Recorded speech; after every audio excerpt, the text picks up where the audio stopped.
Like, how have you been? I'm gonna repeat that 8 bajillion times. Hey, Sim. Also, how have you been? It's been a busy weekend for you guys, I think. Oh my god, let me put this to the side a little bit.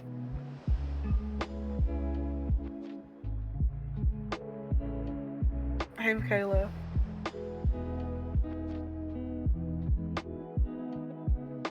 Oh, so true. I don't even know what I want to draw either. I think I said that before. If I repeat myself a lot, yeah.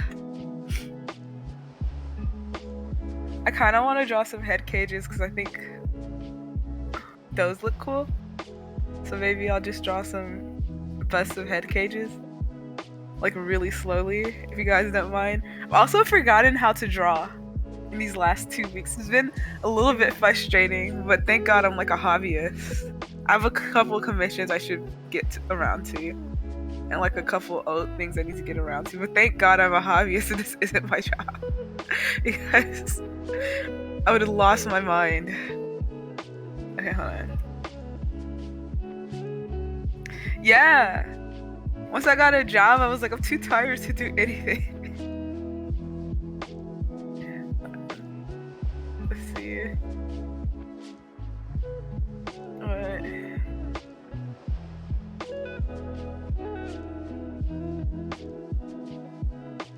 Yeah, I just think it's kind of messed up that even though I've been drawing for years, I can just forget about it on a drop of a hat. Not forget about it, but forget how to.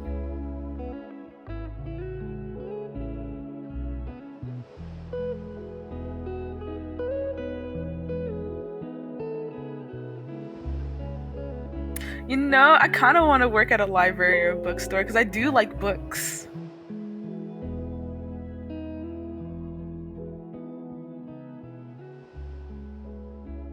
But there's like no bookstores next to me. Yeah, I kind of paused it because I was losing my mind in college and I was like, I need to take a step back because like I'm failing these classes, and it's not like I'm bad at school either. I'm actually quite good at school. So like if I'm failing it, obviously there's something wrong. So I'm just gonna, yeah, take it easy for a minute. Yeah, I'm still in software engineering. I don't think I'm going to what? I don't think I'm going to do much with it. Actually, I lied. I do like I said this a million times before. I do like UI UX. That's the only part of software engineering that interests me. But there's not really like I don't have like something that I'm like, oh, this is my passion. Oh, thank you, James. Okay, if I'm like taking 8 bajillion years to respond to either chat, it's because I can only concentrate on one thing at a time when I'm sleeping. I'm gonna try to pay attention to both chats. Okay.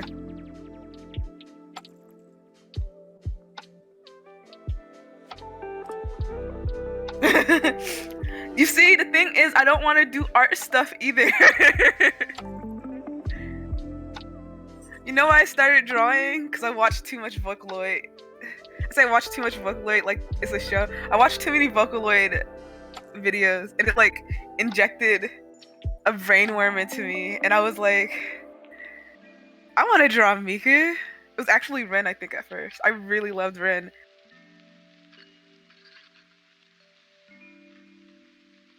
Mhm.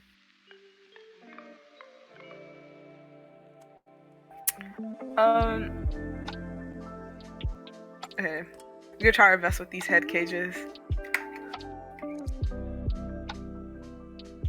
Yeah. I think it's kind of misleading for people to like oops for like because every time I talked about this,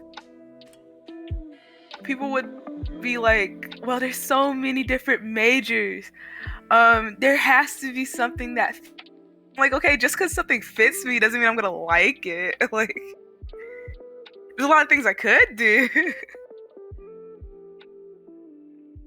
Oh my god, that's me right now. Chris. Don't know how to draw. I was sitting there yesterday. I was like, dang, I need to draw like 5 things to remember how to draw eyes. All of them flops. I would like to actually. I wouldn't mind working in games, but I also don't have any idea what happens in games. So that's why I'm saying that. I'm more interested in things where I have no idea what's going on than things where I have an idea going on. I think that's skewing my perspective. I'm gonna try and make like a couple of game demos, like privately, to see, to like, test out if I really like the idea of UI design, or if I'm just like UI UX design, or I'm just like playing with myself. Okay.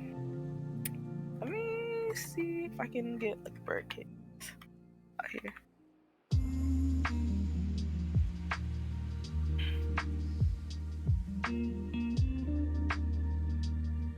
I hate school as well. Like at some point, I really like. I used to be really stressed about graduating on time. Not graduating on time, graduating on in general. Until I was like, well, I don't think there's much of a difference between me getting my degree by like the age of 22 or the age of like 27. Like I still have life to live, but all the adults around me, I guess a lot of adults around me also had never went to college, so they feel that I have to rush towards it. So that pressured me a lot. I remember my mom, like when I graduated high school, I came to my mom. I was like, "Ooh, I'm a bit tired. Maybe let's take a gap year." And she was, "What are you talking about? You're 17. You have a chance to graduate 1 year earlier than your peers." And I'm like, "Huh? What? 1 year is not a lot in the grand scheme of things."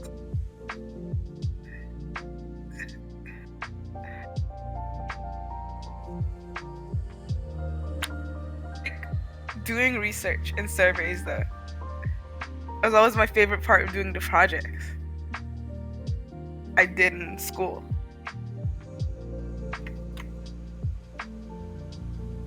Like going back for feedback and stuff, I like that as well. And like analyzing it and whatever. Currently agree with CS, but the universe has nothing when it comes to game development.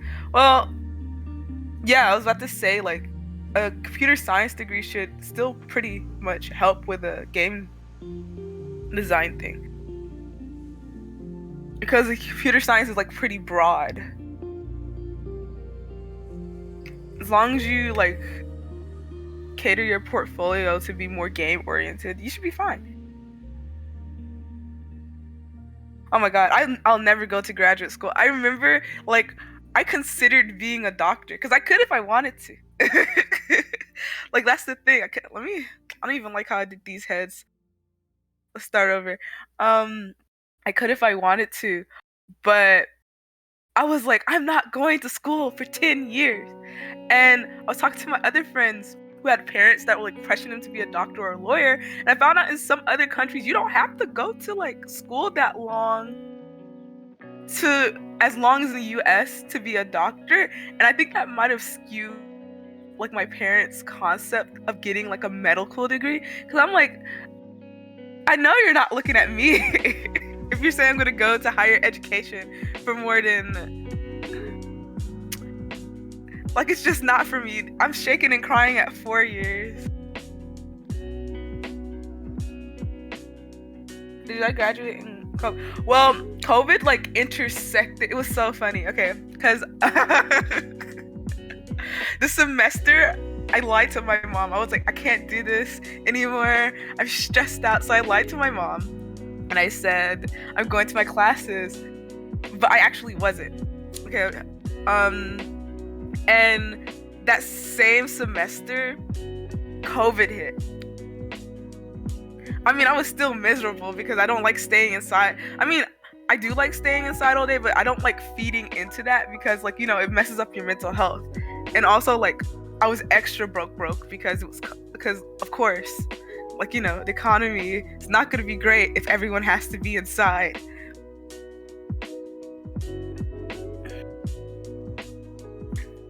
But like it also like because I think my sisters had to stay like indoors for 2 years, so we were all cooped up in this house, mad at each other, irritated at each other. And also my school did like a weird thing because I saw it trending on Twitter, and I was like, why is my school trending? And apparently a lot of students were mad because, oh my god, I don't like this head either. I'm so sorry. You guys are gonna see me draw a lot of sketches and delete it, but that's just who I am. But going back to what I said, I saw my school is trending on Twitter, and what's it called? I was like, why? Why is everyone mad? And I don't even know why I asked like that, because everyone's mad at my school all the time because it's awful, evil.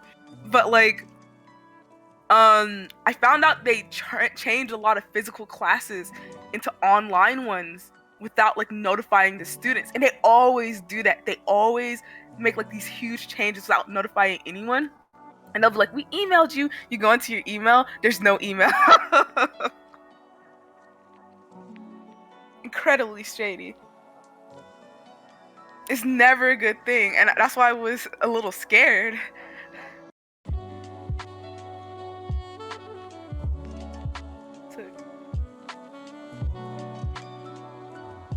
Yeah, I think COVID, what's it called? It hit while a lot of people were like experiencing a depressive episode or something.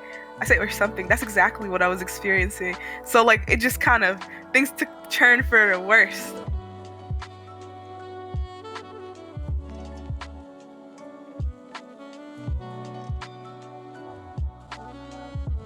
Mhm.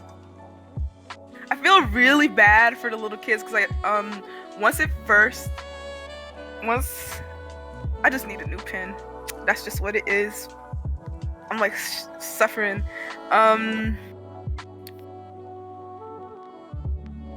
What was I trying to say? I remember I was let's just do a front facing head. We'll figure out what to do later. I remember I was when it first hit like COVID, I was seeing so many tweets and so many people. I was overhearing so many people saying that their younger siblings, like in elementary or middle school, were failing their classes. I felt so bad, like because my siblings were doing that to me too. I thought it was just our household, but it was not. Like a lot of little kids were coming up to like their older siblings and being like, "Oh my god, I'm failing history, or I'm failing math."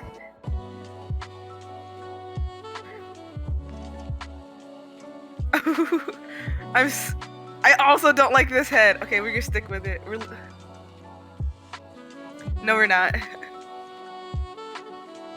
Maybe I should just.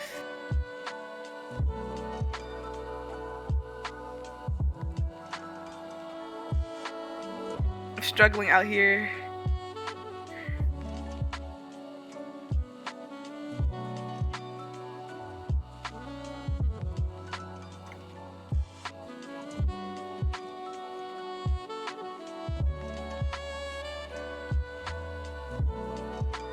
Oh, bring up COVID is not really that sad. Oh. Don't expose me on here. In fact, I don't even have my embarrassingly named brushes because I have one. I have Mauve. That's my little. Look at him. I love him. But like I don't have all my regular brushes because I have to transfer over to my PC. This really expensive one, which is going to cause me to be broke for the better half of the year. Once I'm finished with the current commissions I have, I have plans to open another one because like this nanny job is not paying.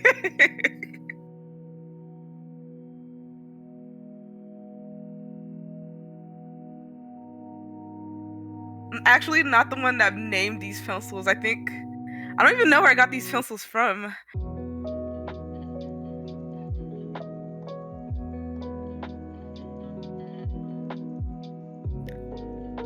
Huge fan of Mob Psycho 100. I'm so excited for season 3. Depression was leaving my body once I saw that announcement. Oh my god! I don't know why I can't draw. Hold on. We have to do something. Hold on. Let me just open up Pinterest, maybe like look at a reference of a head.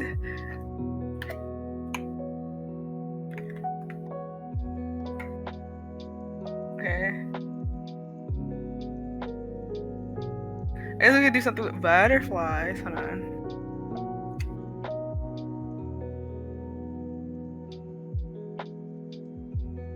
Go with that.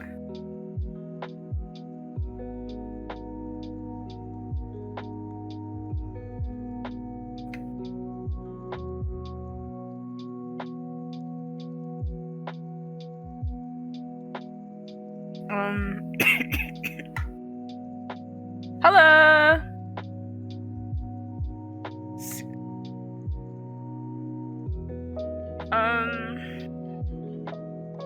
You guys gonna expose my brush names? I hate this.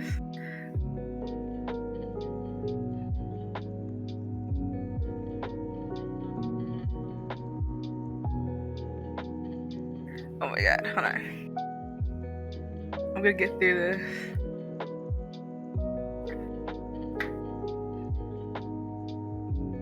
We're going to get a reference. Home. Bro, can I go to my... Please, thank you.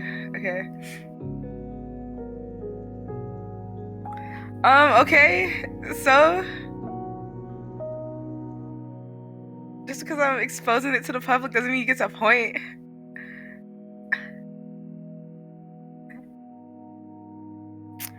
Everyone needs to watch Mob Psycho 100. I have not played the new Pokemon, but everyone said it was good, so I might break my pledge to never buy a Pokemon game.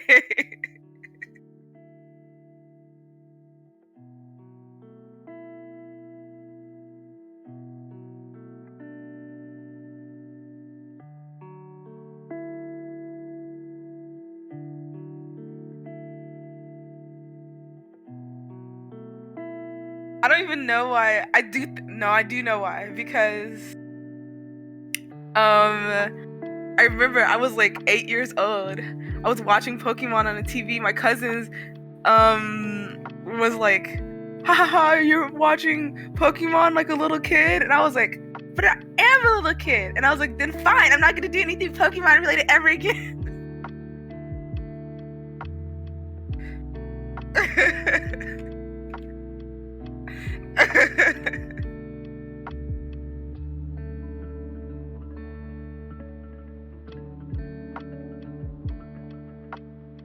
And no one experiences Pokemon with me.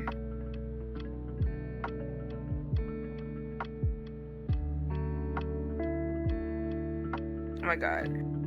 It's like the 20th time. Please, can I just get ahead? That was an awful choice of words. Close your ears.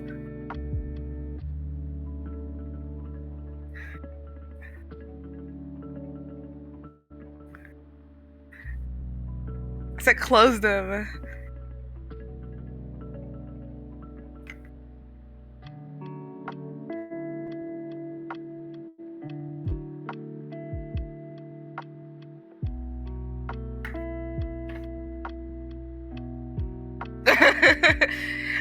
But you know, it's like, cause I don't know. No, I do know that one tweet where it was like black people will make fun of you for anything. That's my cousin's at me. And my little sister too. She was saying like the other day she made fun of someone for eating a hamburger, and I was like, leave that child alone.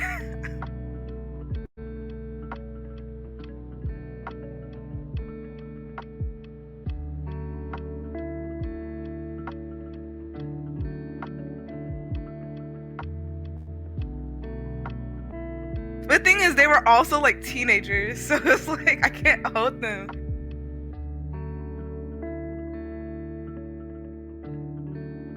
Oh, I never mind.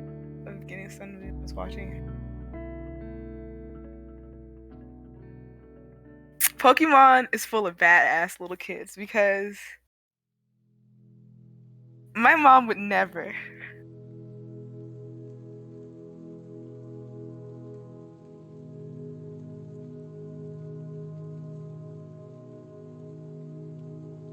It's like I think it was just lighthearted teasing, but I took it way too seriously as a child.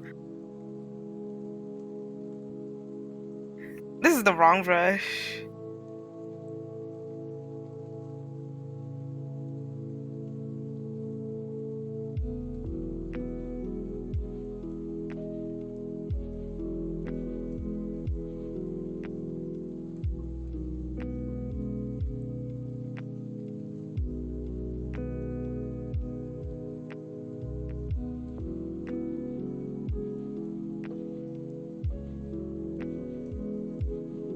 She said she did it because she was mad. Because what? She was mad about what? Oh, they had like a riot inside the cafeteria because badass little kids. And what had happened? Yeah, and she had to like eat in her classroom, so she was mad. So she pointed at a kid eating a hamburger. So look at him eating a hamburger, and I was like, why did you do that to him? He's just trying to live. Like, okay, it sounds like bad, but it actually happens more often in our schools than you think. Like it's the middle school and high school in this area. They have a problem where the kids will just sometimes write. And I'm like, I don't know.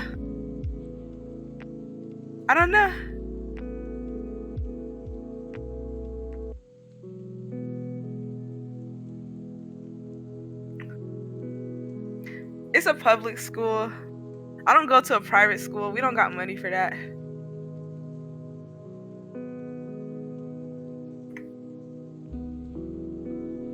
It's popular. You know what? I don't know what it is. I think a lot of people like couch ramen.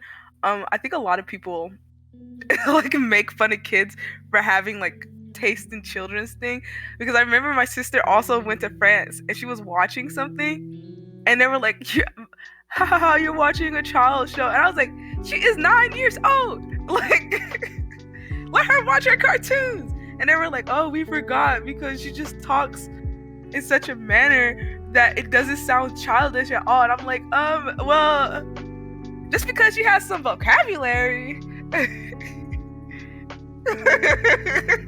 like, you know what I mean? I flashed back to when they were doing that to me about Pokemon. I was like, let this child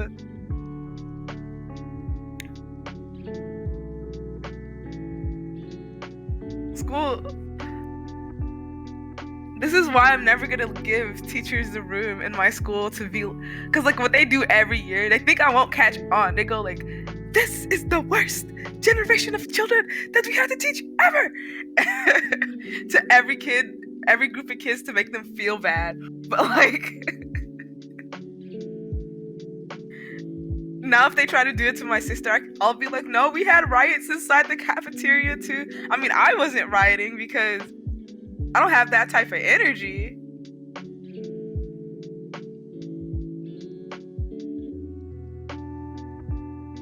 See, the problem is I don't plan my art. I just kind of go. Awful way to draw. Don't recommend it.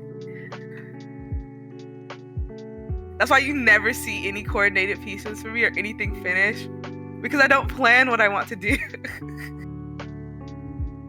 Okay.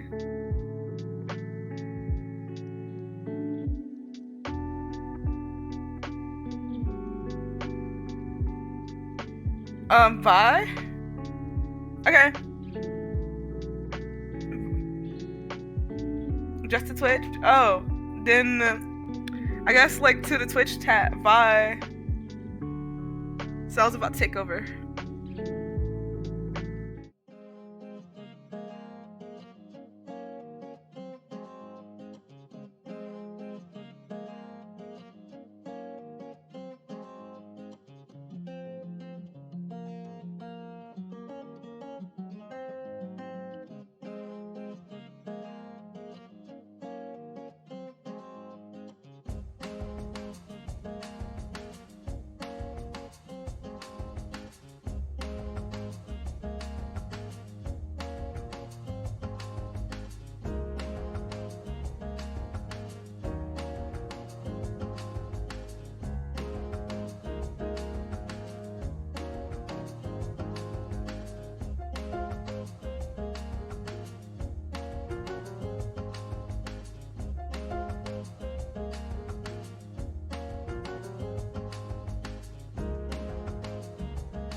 If I don't do the settings right, man, is it going to go horribly wrong. Alright, let's go. We gotta keep the family friendly on because I can't trust you guys. I want to trust you guys, but I can't. I can't trust you guys. Audience play along. It doesn't matter if it's full screen. We're not gonna require Twitch. We're just gonna have it on. So that guy... Oh, it's louder than me. Let's turn it down some. You can't be louder than me, Jackbox. I run this show. I run this show, Jackbox. Alright.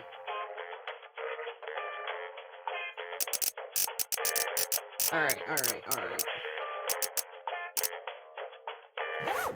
Alright, so I'm gonna close it. Alright, we're gonna play again. We're gonna start it off. It's me! Hi! Hello, you guys! Jackbox, please shut up. Thank you. Don't be louder than me. Disrespectful. Alright, so here's how I'm gonna do it. I'm gonna give y'all a second to pull out your phones, pull out whatever you want to use to play these games, and I might not even get in. We'll see what happens. But I'm gonna unleash it, right? And whoever gets in, gets in.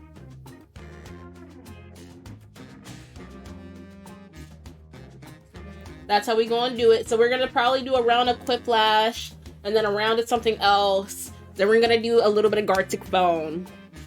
So hopefully that sounds good to y'all. That's what we got planned for right now. But we're gonna unleash the code in a second. I'm trying to pull it up for myself as well. So remember to play, go to jackbox.tv. That's it. That's all you gotta do. Go to jackbox.tv. Put in whatever little nickname you want. And then, alright, so I'm about to ready to unleash the code. Remember, if you late, it's not on me. It's not on me. It's not on me. That's all I gotta say. Alright, ready?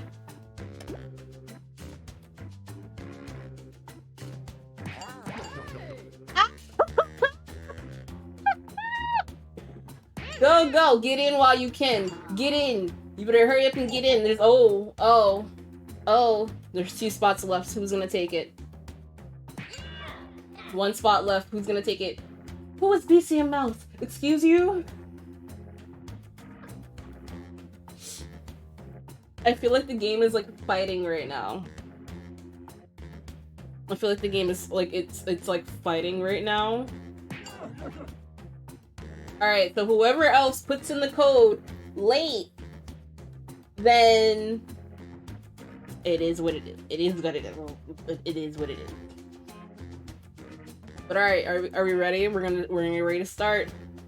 Let's go.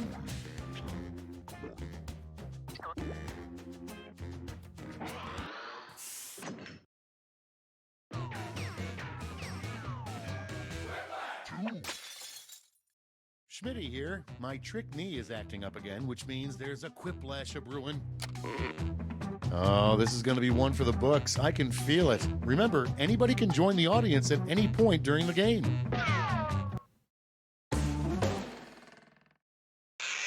Time for round 1. 2 prompts will appear on your device, which you can answer in any clever or not clever way you want. Everyone will choose between your answer and someone else's, and decide who wins. The more folks who choose your answer, the more points you get. Go!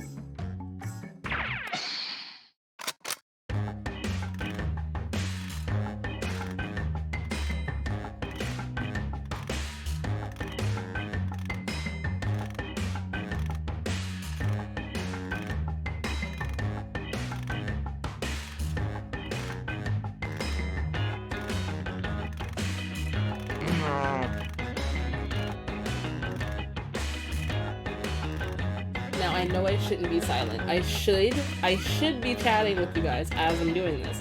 However, me knowing myself, I'm gonna give away my answers. So while I'm giving my answers, I'm gonna be quiet because I don't want you guys to know. Because one, someone's gonna try to copy me. It happened last time. I accidentally said my answer out loud and then everyone wrote what I said.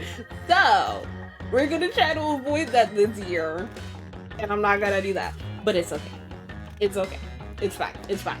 It's fine.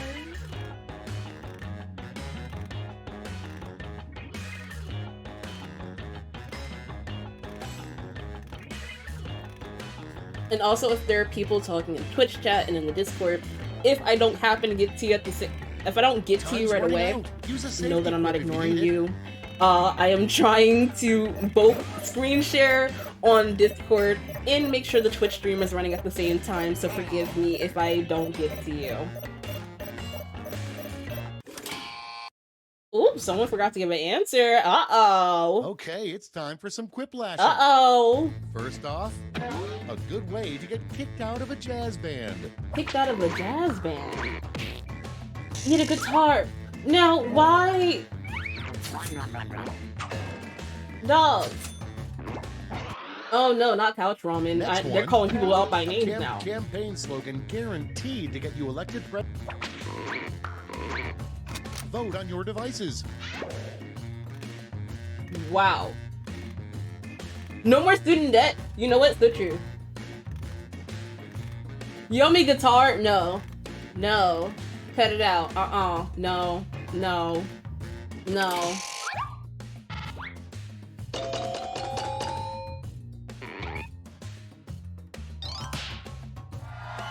Heck yeah. Don't nobody want no student debt. No one has time for that. Next on the list, a job that doesn't exist now, but that somebody probably had in olden times. Olden times? Of course. Why did y'all have the exact same idea? Oh, that's not fair. Oh. Now I'm gonna feel bad either way. They're both the same. Y'all. I just like scoop. You won me with the word scoop, I'm not gonna lie.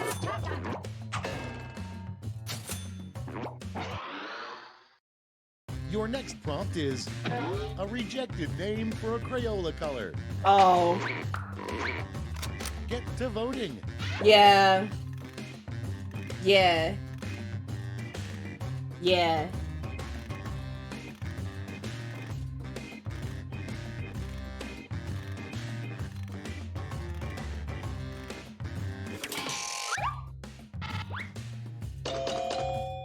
Ooh! Oh, I won with the audience. Ayo. Ayo. Coming through. Look at me. Look at me. That was a fair one though. I ain't gonna lie. It was half and half. Next in line, the name of a disease that makes you look like a minion. Time to vote. Y'all ain't right for that. Why you do that? Why y'all do that?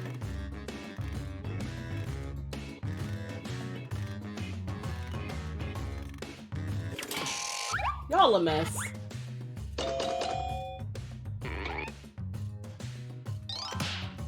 These ties we're getting, I'm gonna need more people to join in the audience and help break these ties. We can't keep having ties. Moving on. I need more violence. The worst place to hide the Actually, someone clipped that. I need more violence.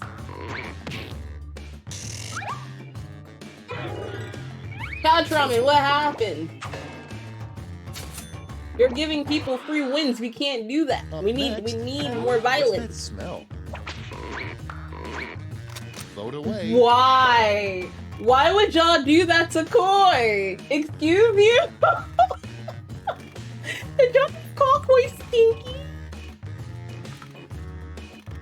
Koi, did you write that? Did Koi write it? It was Mobile. Oh my god. Oh, and then y'all picked Koi. Not Koi being smelly. I can't believe this. Koi, are you gonna defend yourself later? And I hope you can defend yourself. Perfect thing to say to get rid of door-to-door solicitors. Put in your votes. Oh my god. Ooh, both are good because I would hate both. Ooh. But you know what? I like babies. So if someone's like, look at my baby, and I'm like, is your baby chubby? And if they say yes, I'm gonna want to see the chubby baby.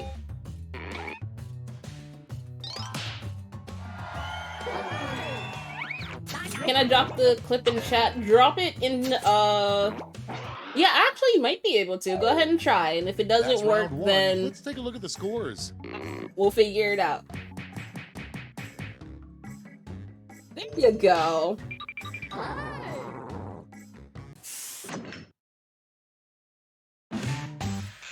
It's now time for round 2. Everything is worth double, twice as much. Now Jackbox. I like how Jackbox is always so disrespectful to me for no reason. Folks in the audience can try the audience play along while we wait for our players to finish.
Hurry, hit the safety quit button if you can't think of something.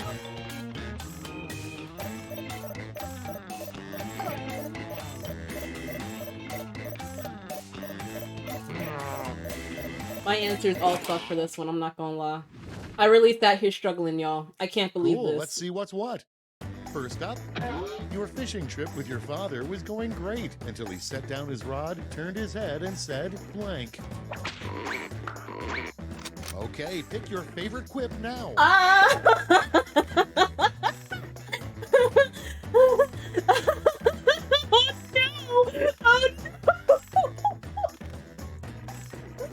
Oh no! Oh no! No, no! I don't.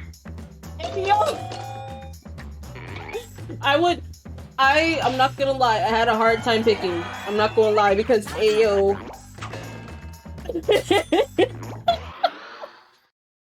Moving on, the name of a clothing Oh my store for gosh. jockeys. Ready, set, vote. That was a hard choice. That was actually a hard choice.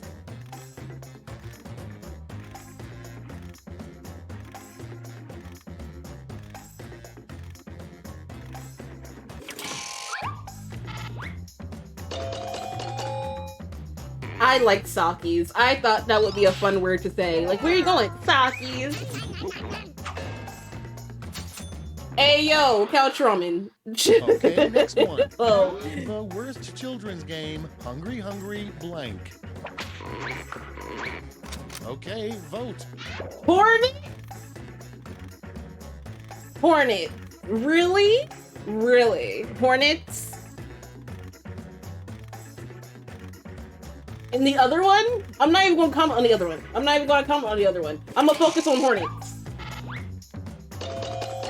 Because why would you do that? I put it on family friendly, and yet y'all still find a way to not make it family friendly. Why are y'all like that?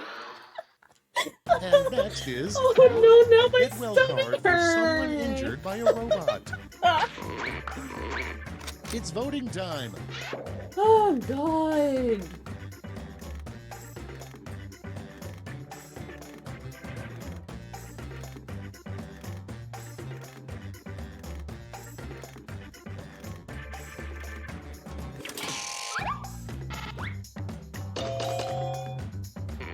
I struggled here. I struggled.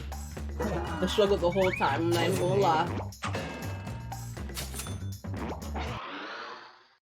Next up, spell out the sound a fish hitting a person in the face makes. And vote. I'm trying to envision both of these sounds in my head. Because they're fairly accurate to a certain degree, I think. I think they're fairly accurate.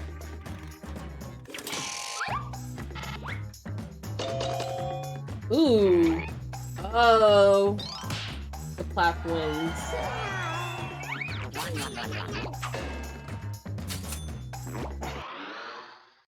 Next in the hopper, a new exciting rule for Monopoly. Pass go and collect blank. Oh god. Get to voting. Dog! What? Why? Why? Why another divorce? Hold on. That means that there's been more than one. Y'all. Another one? Another divorce? Are you okay? I think that's a better question. Are you okay? Are you going through multiple divorces? What's wrong?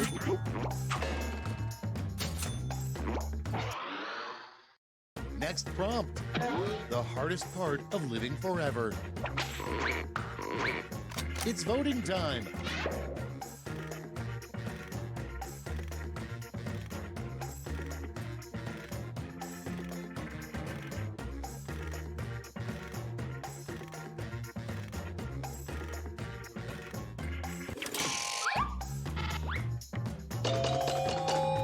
You know, I understand. I'm not even mad. I understand. I said I was struggling.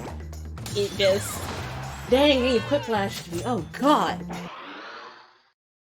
Next, Taking some L's a today. street sign you would expect to see in Ireland. Ready, set, vote.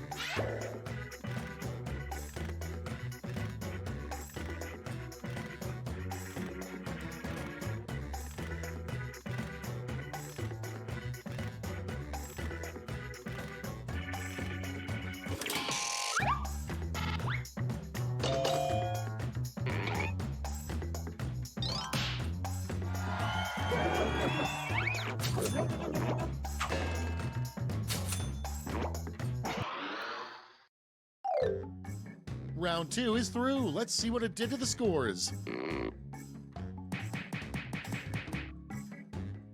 I did so bad. Oh my god, looking. I'm in 8th place? Wow. How come Trauma ain't do nothing And last now round? Round 3, the And then last surprise me dash. like that. This I'm time feeling you some won't be kind of way. answering Oh the my same god. prompt. Okay, I see how it is. Complete the comic. Oh, I'm scared. I'm scared now. I'm scared because it, you know what? I'm not even gonna say nothing.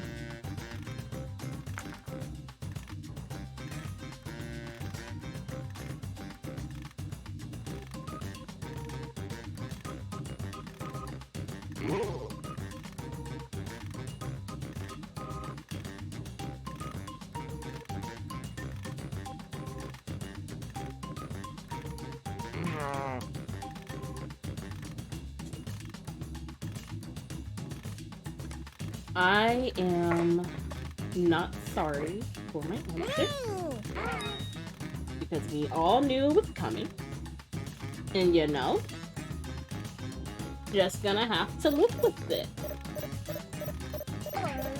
and we'll just see what it is when we see what it is.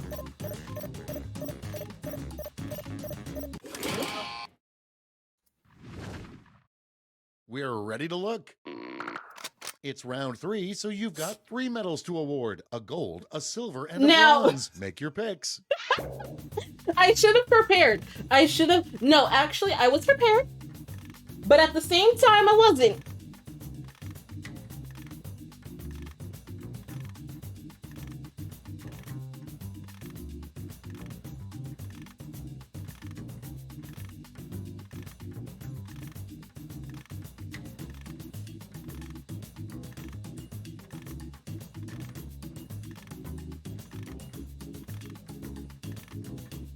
These are good. These are good.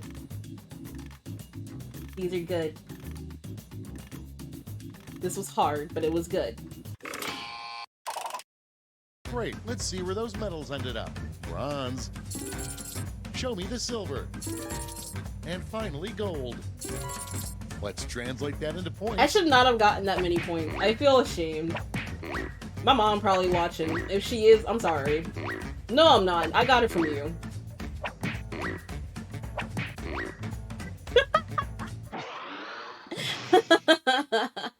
It's over. Let's see the final scores.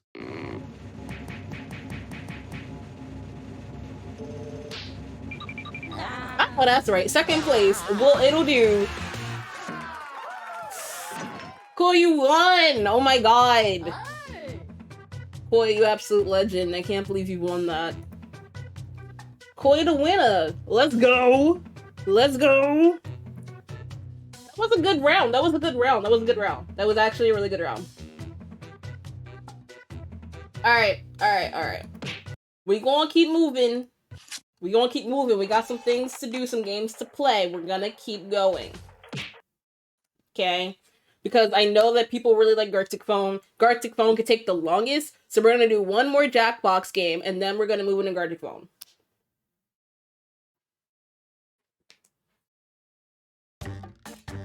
So the next easiest one that's like really great for audience, we're gonna do Trivia Murder Party, because violence.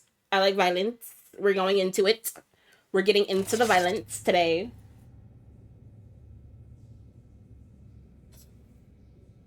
Alright, let me go to the settings really quickly. Aww. I gotta check. To make sure. Okay. I gotta make sure all the things are in place. Okay. Alright, ready? We're gonna do it like how we did it last time.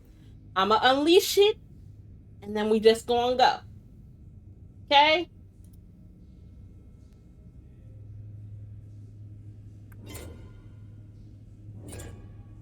Koi, why are you so fast? Koi, why are you so fast? Why are you so fast? That's all I want to know. Why are you so fast? It's like your fingers are little speed demons. Like, what's good?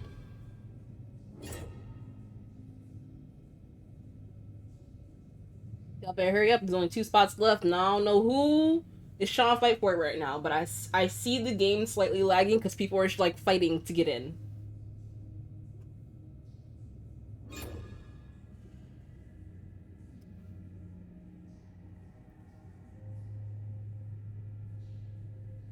Also, Mertona, I see you. Yeah, it's possible for you to jump in on these games.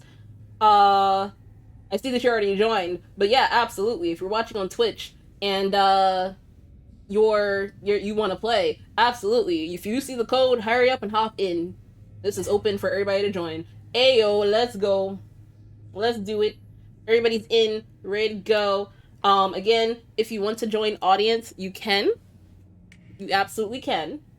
It is free and open for you to join audience, so absolutely go ahead and do that. Anyways, I'm ready to die because a lot of this trivia I don't know. I don't know a lot of trivia. I forget. That's okay. It's okay.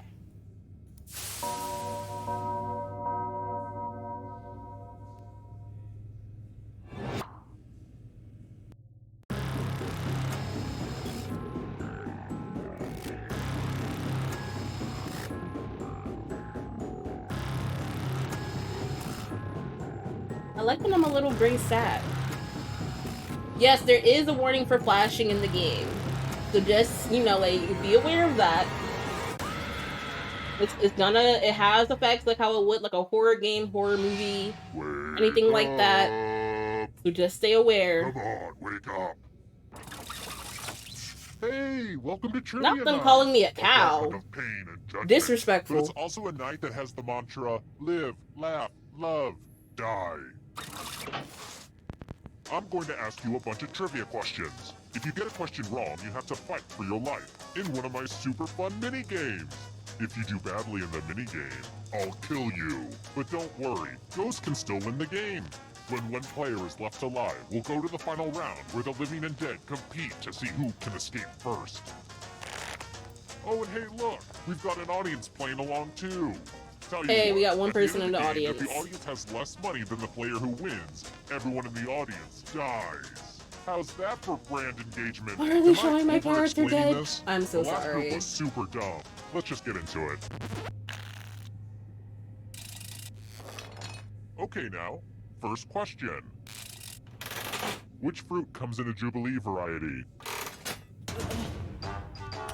Use your device No. to answer the question. That means you weirdos in the audience too. I don't know. What's that? I don't know what that is.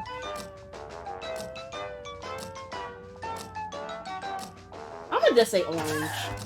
And I'm gonna probably die. Galaxia999, there is no link that was posted, but if you look at the bottom where it says room code, all you have to do is go to jackbox.tv. And the correct answer is... Who got the question You know what?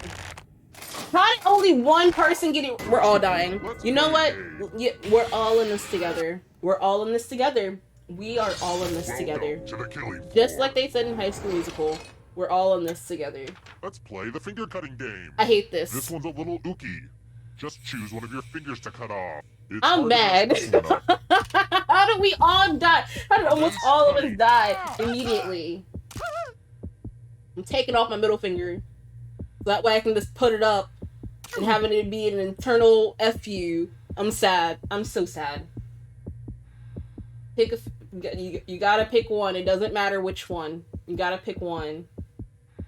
Come on. It's not gonna fall off by itself.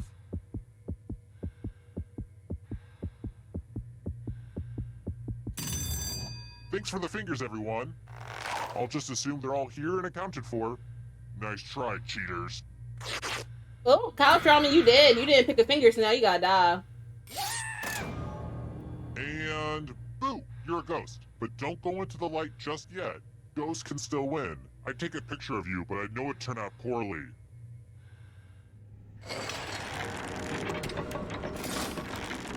Let's take a look at the scores. Now, don't get upset if you're in last place. Just do your best and know that you are special. But also, I will kill you, so do better. Oh, and let's see how the audience is doing. Ooh, ouch. Not a great start. Dang, audience, y'all ain't got no money? That's crazy. Y'all need money. I've got more questions for you. Who wants you to watch him whip and nay-nay? Oh, wait. I should know this, but I'm blanking.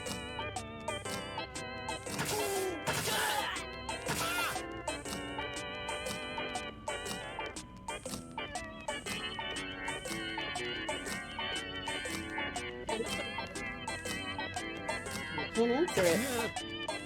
So I don't have a choice. I don't have a choice. I can't answer correctly. And the correct answer is... this. Yeah, my finger's gone. My finger's gone. I can't answer it. The rest of you who are still alive, prepare for your punishment. This is not my Hey fault. girl, welcome back to the killing floor. Me dying is not my fault. I need everyone to know I'm this. going to ask Because, you a question. my Your finger life is gone. depends on how you answer. What's your favorite fruit? No. Type an answer I know on your my favorite device and fruit. press send when you're finished. I'm upset. I could easily not be here if I was able to choose the right answer. And I know the right answer. Anyway, it let me. This is messed up, y'all. This is messed up. I'm sad.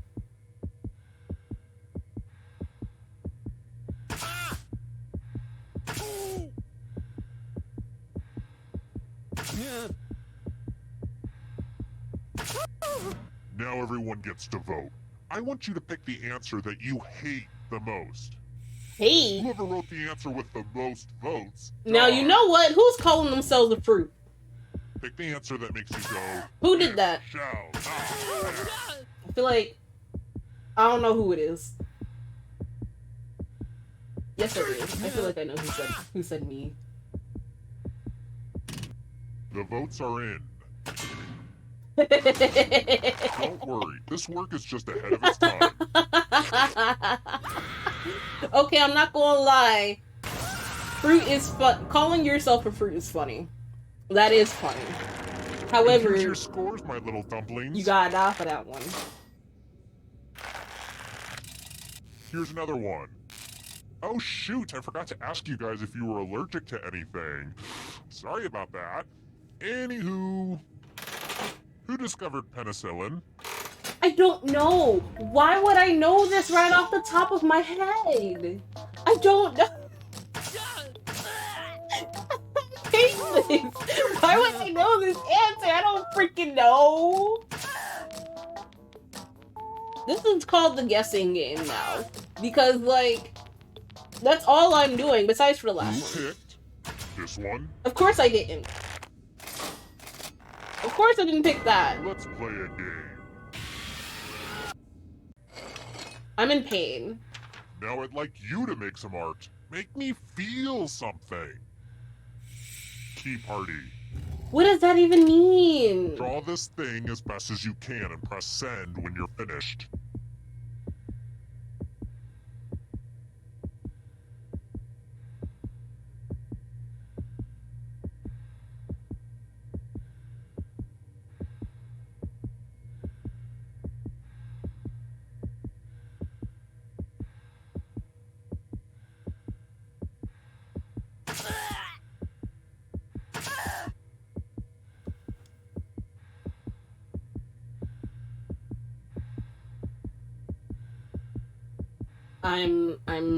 I'm in pain. I am in pain. I am in pain.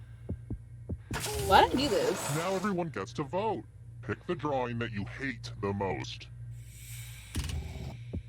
But they're all You can so do good. it. One of these was drawn by someone who deserves punishment. I don't think anyone deserves punishment. I think they all look great.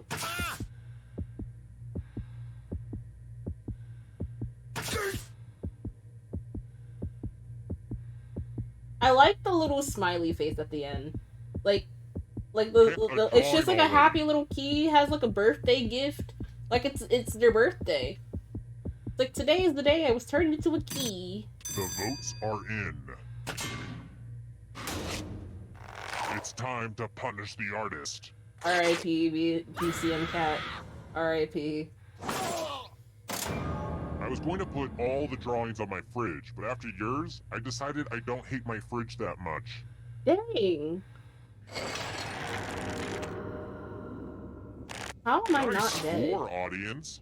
FYI, that was sarcasm. Stop being mean to the audience. Let's try Audience another ain't do one. nothing. They just here to have I'm fun. going to a rent fair this weekend, and I was hoping to sneak in my own booze. So I'm wondering, what is fermented to make mead?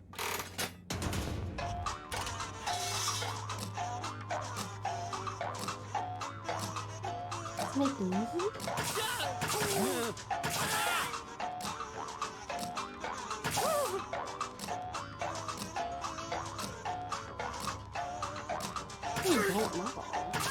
I thought I knew, but the thing that I thought I knew isn't even up there. Who said? This one. Damn it! I am in pain! That's for you. So all this game is proving is that I'm Let's dumb as test your rocks. memory. Memorize the pattern.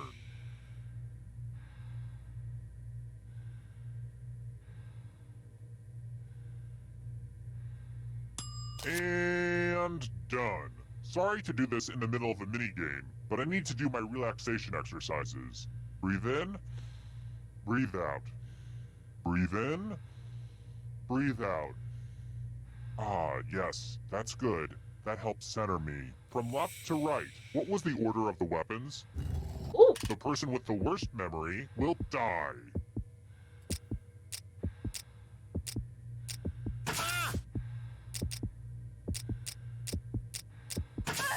I don't know. I guess I was remembering the colors.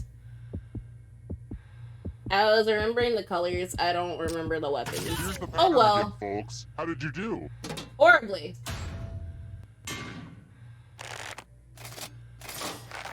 Looks like you forgot what was at stake. You know what? Okay. Okay.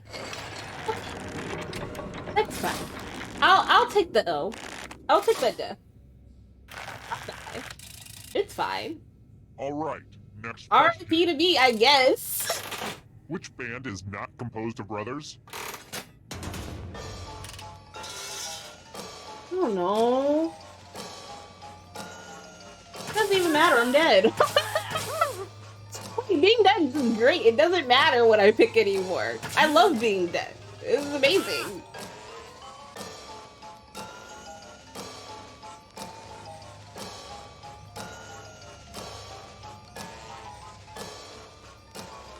Time's running out.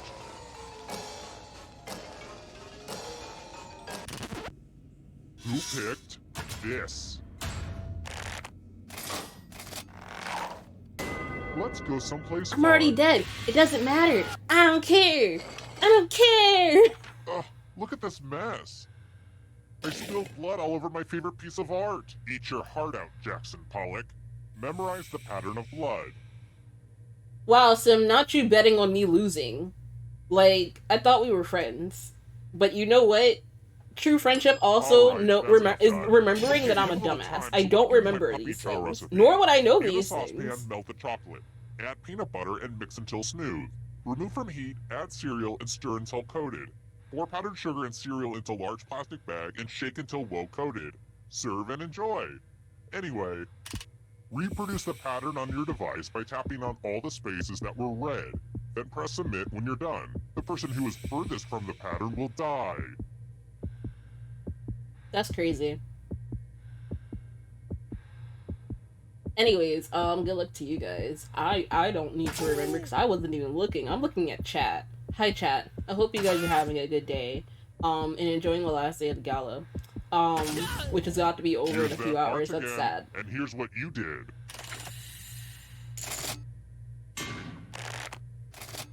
R.I.P. Rainy Rose! I knew it was gonna be you. R.I.P.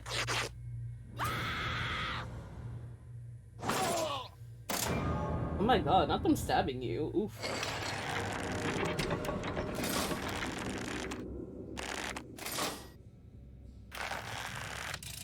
How about this?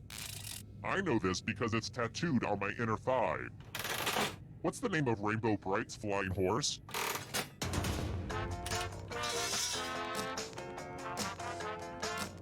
I don't know.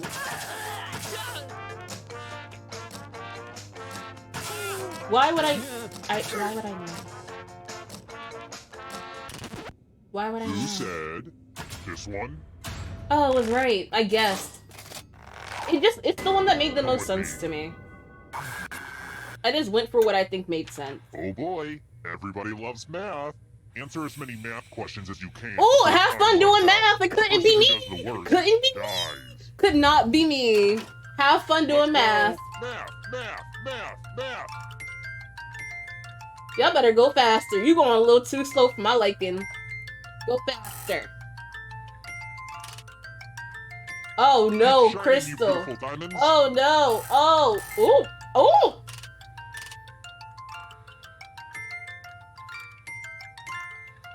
Make the most of your limited math time. Oh. Can Crystal catch up? Can Crystal catch up? Oh my god, Crystal caught up. Oh my god! At the very last second! That's insane. That's insane. You guys are insane. I guess. Wow! Ooh, that's a good The one. insane I'll catch up write at the that one very down. end. Your number was up. Yeah, that's good. So this proved to me that y'all both are kind of good at math. But Crystal's just faster. Crystal will be like, I'm gonna move slow in a second, but then I'm gonna pick it up and I'm gonna scare you. Amazing. Alright, next question. When was the Bolshevik Revolution? What is that? What is that? What is that? Dog! What is that?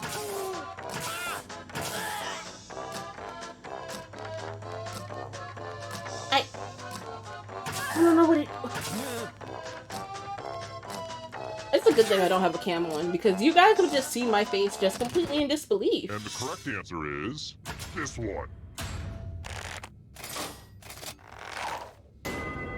for a treat. Oh no, Chloe. We're going to play chalices. I've Ooh. given all the safe players a bit of poison to use. Ooh. Pick a chalice to put your poison in.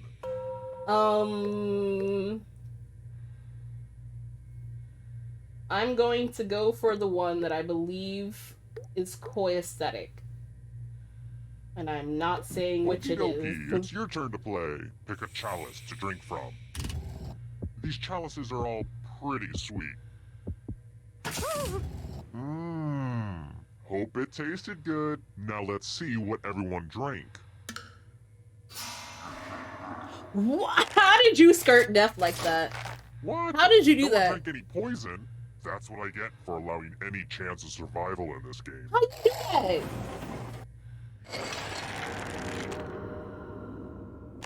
Hang in there, audience. You're doing so-so-ish. How? Let's try this again. As a serial killer, I think it's very important to know your creepy nursery rhymes. So, what happened to Solomon Grundy on Thursday? Wow. The first three, though. Like, what?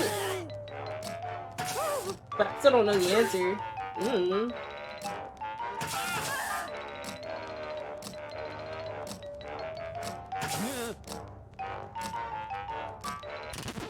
Who picked this? Only a ghost got it wrong. Lame. Let's try another This is one. the longest I've ever gone on this game. Oh my god. Which of the following movies does not involve flesh-eating zombies? Does not involve flesh-eating?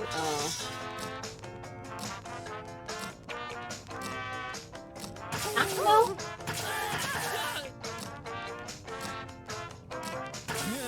I can't be watching zombie movies like that, y'all. I can't. Who said this one? Ooh! Let's go some Boy, how are you on the chopping? chopping block again? Word time! Use letters to spell the longest word you can before time runs out. I got some of these letters from Highlights Magazine. Oh, and all these other players get to play along too. And Oh, if any yay. of them spell a longer word than you will be punished. Oh no. Alright. Do it, now!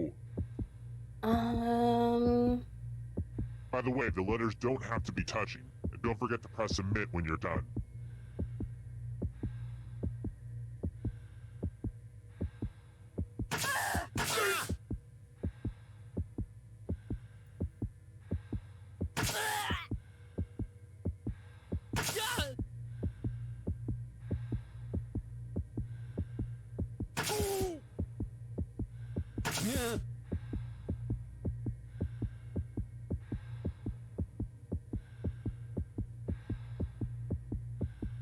You're almost out of time. Let's see what you could come up with. Let's see if anyone beat you. It's pretty clear that a few people did better than you. Ooh! You didn't submit in time? Oh They were no! smiling while they were doing it. Pain. Pain! Oh my gosh. Only one of you is still alive. You know what that means. Well, look who's still alive. Crystal, You just have to escape I'm with your sorry that everyone is about to turn to body. I'm going to give savages. you a category. Months with 31 days. Tap on each answer that fits, then press submit.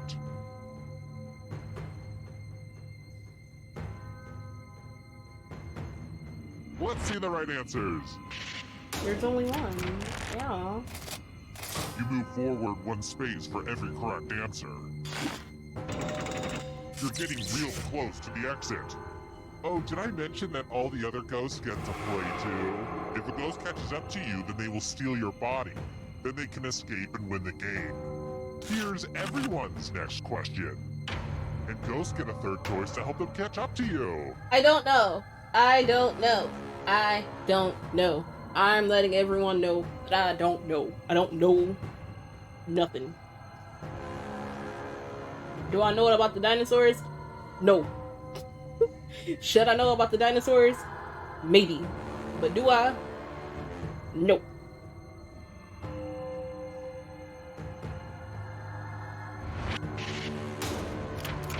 Look at me. Wrong as ever.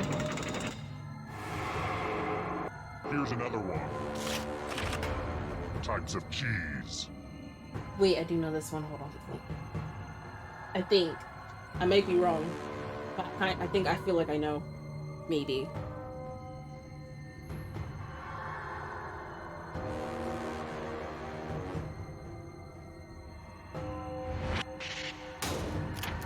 Yay! I know cheese. I know cheese. I have friends who like cheese. I know cheese. Stay out of the shadows. People Magazine's sexiest man alive in the 90s. In the 90s? I don't know. I was born in the 90s. How could I be worrying about this? I was a baby.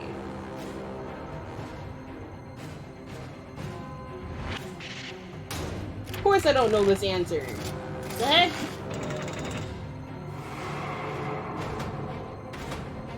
Hurry up. Earthstones.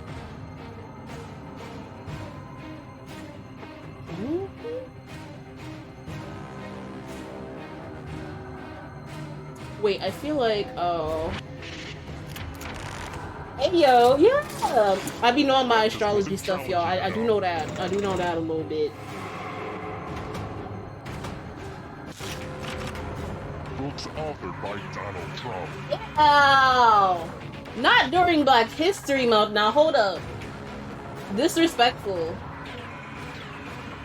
During Black History Month? Really? Really? This is what we're doing?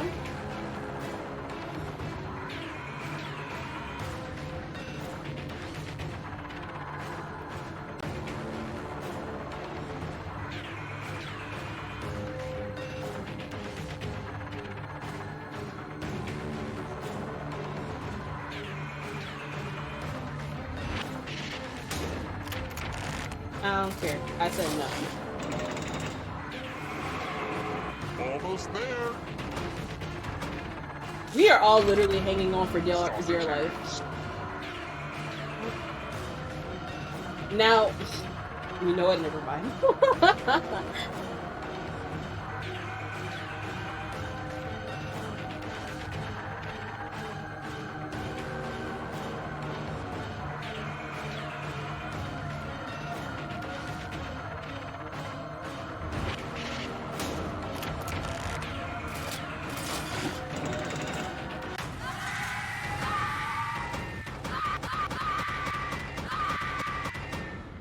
Oh my god, Crystal, you won!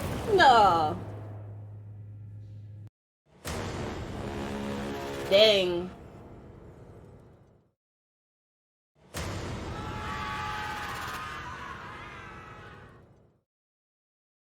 Dang, audience, y'all got money.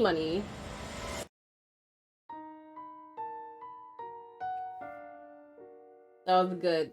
That was good. That was a good game.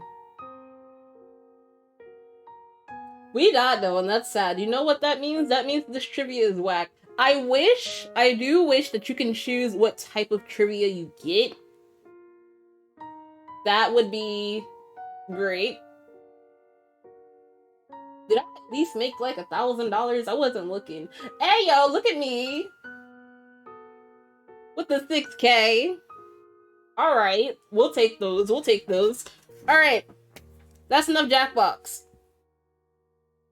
We're gonna now move in to the more artsy stuff. And we are now going to get into Gartic Phone. No, I don't want to select this. I want to leave. Let me out. Yes, I'm sure I want to exit. Don't question me, game. Time to become artsy, yes. So, I'm going to take this down. You guys are going to see a blank screen just for a second. I promise it'll come back. We'll get something back up in a second. I'm not going to screen share this in Discord. I'm letting you know right now. This will not be screen shared in Discord. But I will be dropping the links in Discord. So, bear with me, you guys. Just bear with me.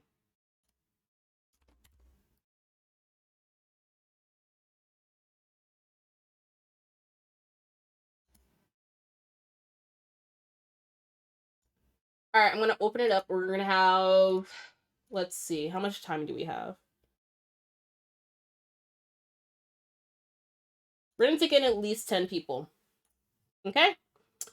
Discord people, y'all get the link first. And then, let me... Hey, there we go. And now, Twitch folks, I'm dropping the link to you guys right now. So you guys can also come, hop in, join in, play with us, and all that good stuff. So now's the time to get it in.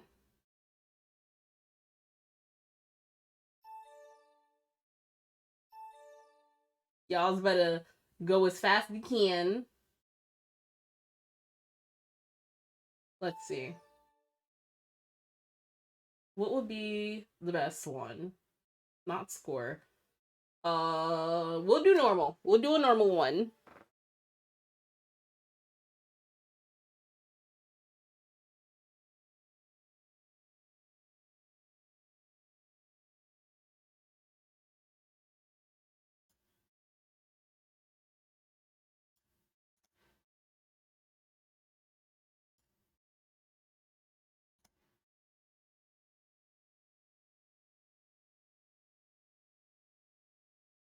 Now I know there's more of y'all in there.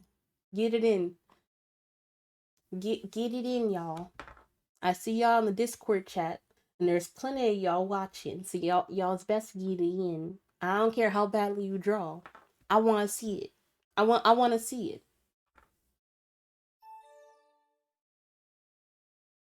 If not, I'm gonna start calling y'all out in chat. I can and will. Like, I have zero shame. I need y'all. Yeah, y'all better start doing it faster. I need y'all to go a little faster.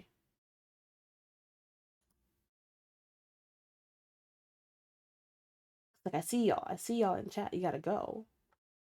It's the only way.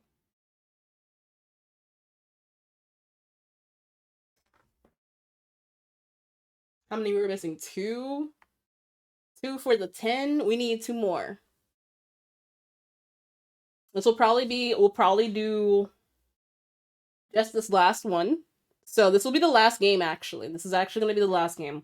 We're going to do this. We're going to do it normal before we get ready for our first speaker of the day.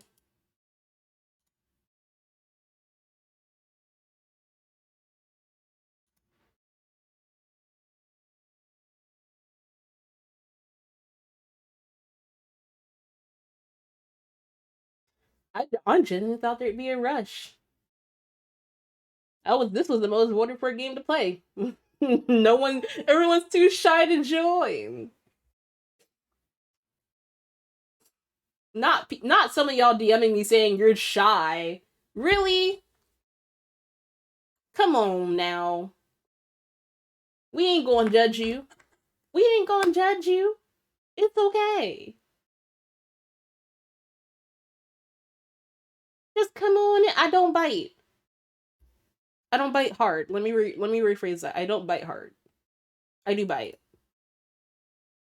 We need one more. Who's gonna be the one more person that's gonna make me a happy bean? Who's gonna be that one more person to make this a full house?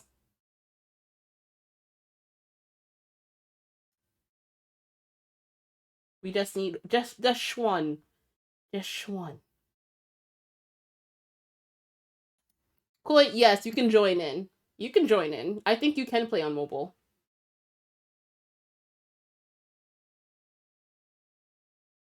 Absolutely, you can. Pull up. Let's go. Leg up.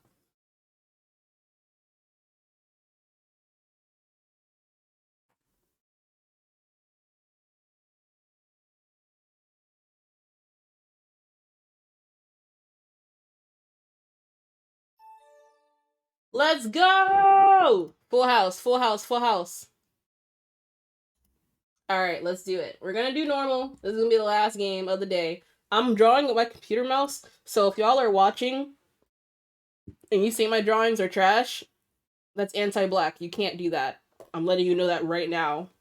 I'm letting you know right now that if you call my drawings trash with my computer mouse, then that's anti-black. You can't do that.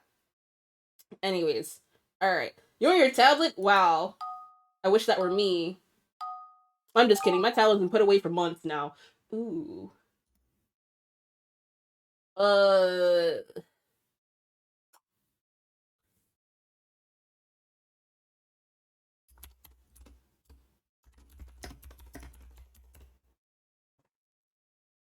Wait, should I be hiding what I say? You know what? I don't even care. It's fine. It's okay. I'm on.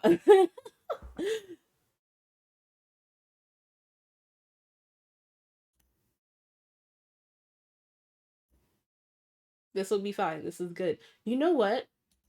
While I have this sitting here, it's too quiet. At least for Twitch chat. We're gonna get you guys some music up. I'm gonna get you guys some music. Oh wait, hold on. I do after I do this. After I attempt. I'm gonna attempt so hard. What does that look like? Oh no. No one judge me. Ooh. Is there a back? I haven't played Gartic Phone in so long. E.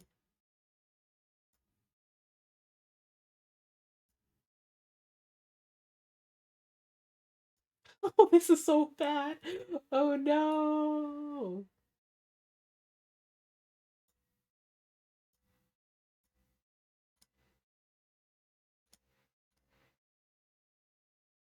This is horrible, actually.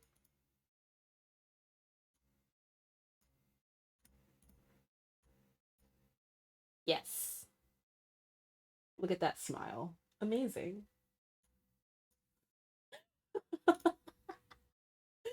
Oh gosh. This is horrible. Horribly amazing. So, Yeah. don't try to get canceled. What do you mean? Don't try to get canceled. I'm not going to get canceled. I promise. Sure? Are you gonna do it? Are you gonna start that? Are you gonna start the canceling of me? Are you? Are you? See, look at this. This is I a just threat. remembered. Yeah, Just don't everyone take content. canceling me, even though I did Remember what nothing happened last wrong. time? I did nothing wrong, and I got canceled. That looks horrible. Actually, oh, that's also horrible. You know? Yeah. Don't rush me, game.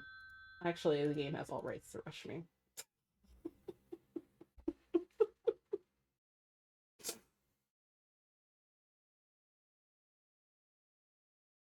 We're gonna call it done. And if no one likes it, it's okay.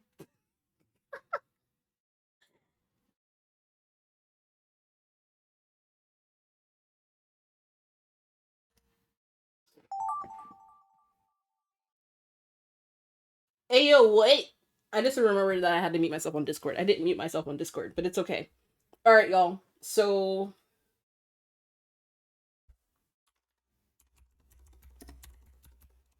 that's what I think this is. That's what we're gonna call that. But do y'all hear them talking about me getting canceled? Crazy. I didn't even do nothing. I just be here. I just be here, and they be trying to cancel me, y'all. I don't understand why. Now, why? I don't even remember what this little girl looked like. Oh my god! I can't stand them. How do I... Please. Oh, wait, there's a... Yes. And then she has, like, a, I think her little fit is red. I don't remember. Okay. So that with that.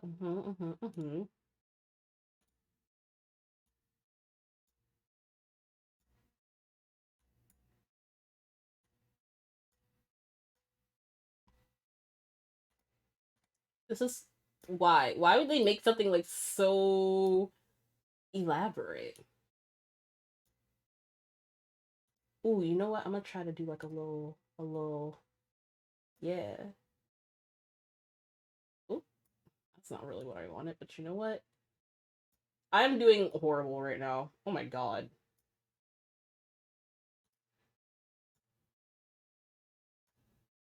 No, they need to be much bigger than that. It should probably not be that long for such a small body.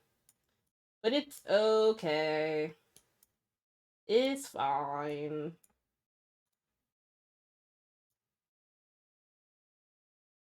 Him sad. He's still sad. Look at him. The saddest little man you've ever seen. Oh, ooh, ooh. Too dark. Oh, that's right. You can. Oh, yeah. I clicked on that by accident. Boop. Alright. Now let's just. I don't know. I don't know.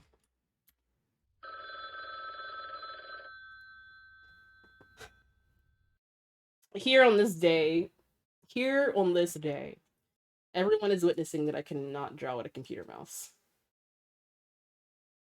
And that's okay. You know, I think maybe if people know Peppa Pig, they'll know that this is Peppa Pig. Maybe, maybe not. I don't know.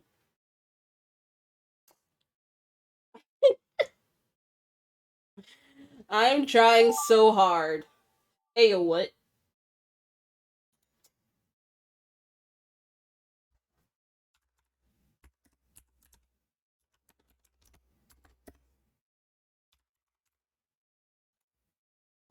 Oh, wait, you know what?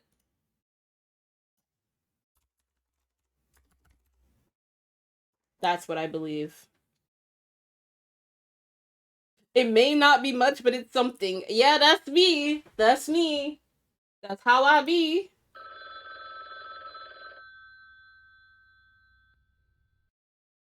Oh, wait. Let me. Oh, I keep saying I was going to put on music. I did not. Huh? You know what? We're going to put music on first before we continue. Give y'all something to listen to. Just for Twitch chat. Here you go. How's that? Alright, now let me try.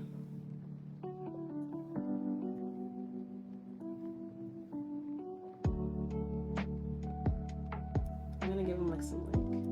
Oh no, I didn't click.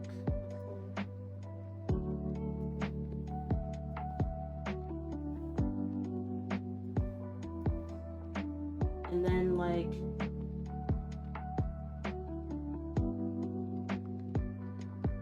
Yeah. We're gonna do that. That's what we're going for here. Yep.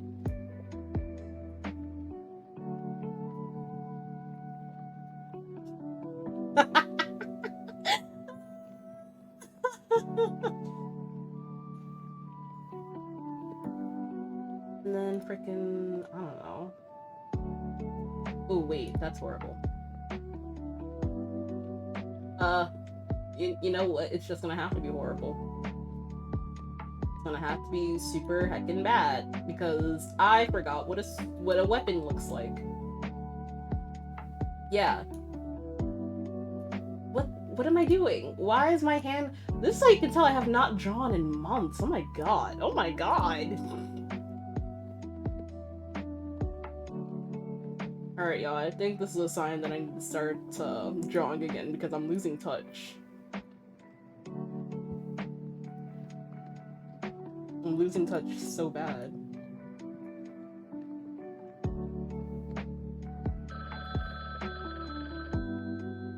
He just has so many. You know? I'm calling it done. I don't care. You know what? Wait, let me fill his hair in. Let me not do him dirty. Let me fill his hair in. Here we go.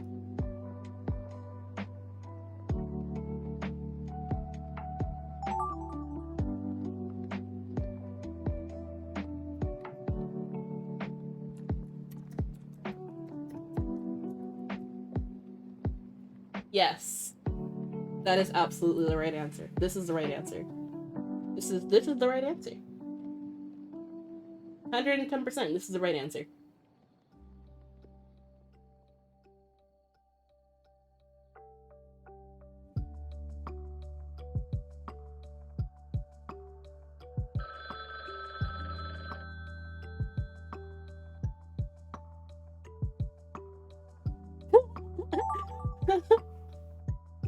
Why in the... Okay. Why? For what reason? Alright, I'll bite.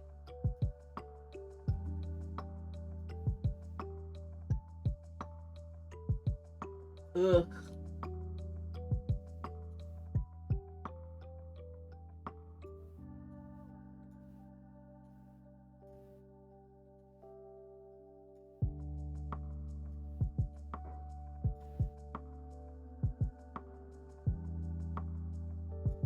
Oh man. Okay, I guess that's a little better.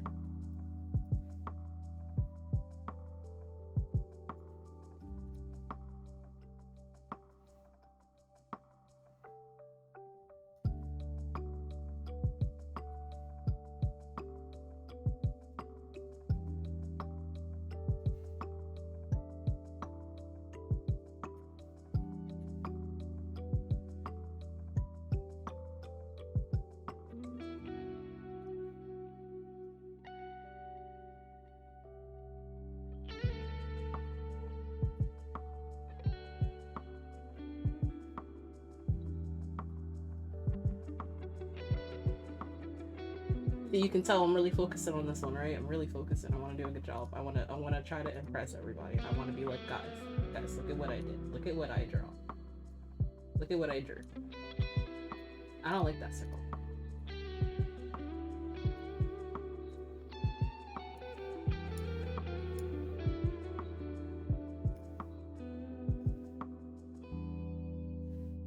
I'm gonna have like one more, like right here. Yeah. Oh wait, him need a little tail.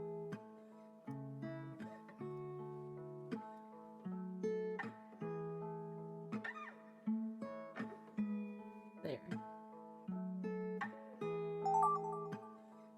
Hey yo, what? What in the world am I looking at? What am I looking at? What am I looking at?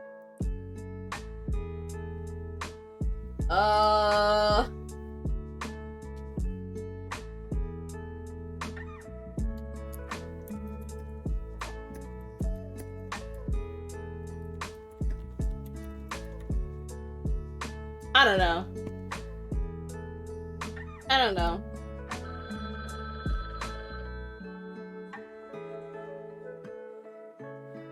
That is my guess, but I don't know.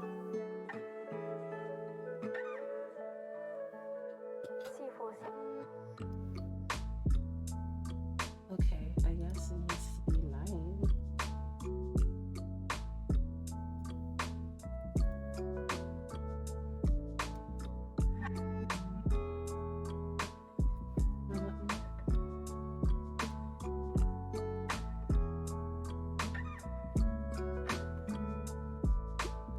That's not what I wanted.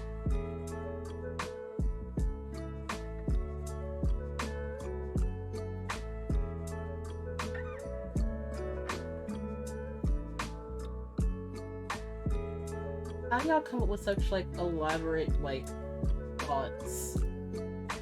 Like what? How? How?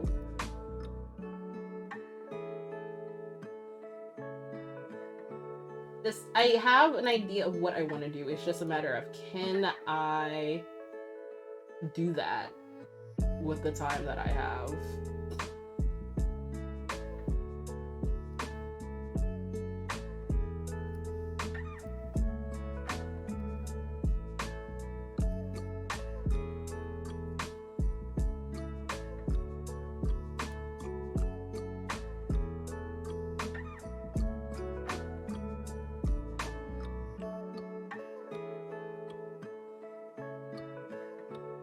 Man, I don't even know. I'ma just...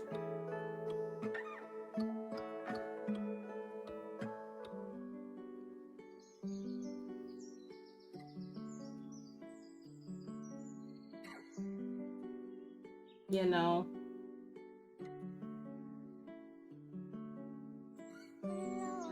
That's... How do I make it so it's like... I am struggling. Oh my god. You know what? We're not even gonna question it. We're not even gonna question it. We're just gonna... We're gonna... I'd rather submit something instead of nothing. Like, I just...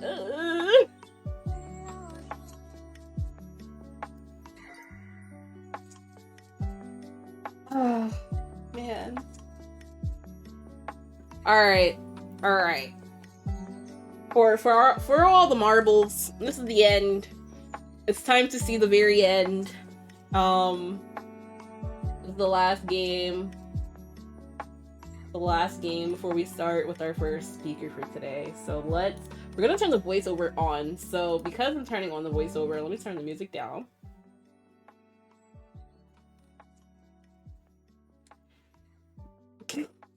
And let's go. BC Gala on fire. Now, I don't know why I thought of that. I just did. Dang, the server died! Oh, God. Burn the tapes, make sure the server's down. Oh my god! Help. This beat is too fire. This beat is too fire. Shorty fires on the dance floor or however that song goes. Or however that song goes. I'm sick. Hey, look at us! Oh yeah. Super Saiyan Disco. Super Saiyan Disco. Oh my god. Oh wow. Oh, that's so good. Alright, that was pretty clean. I ain't gonna lie. I'm holding on a second if people want to save them or whatever, you know.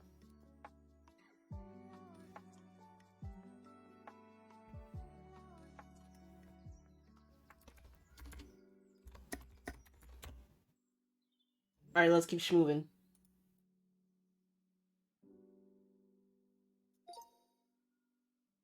Furry fluffy kitty playing in snow. Playing in snow. Oh, baby! Look at that baby! Happy kitty and a snow smile. Yeah! Okay. Bear peeking over the snow. Oh! Alright, here's where it's starting to get lost. Oh, that bear is so cute, what the heck? A confused bear in the clouds. Alright, yep. Here's where we... Okay.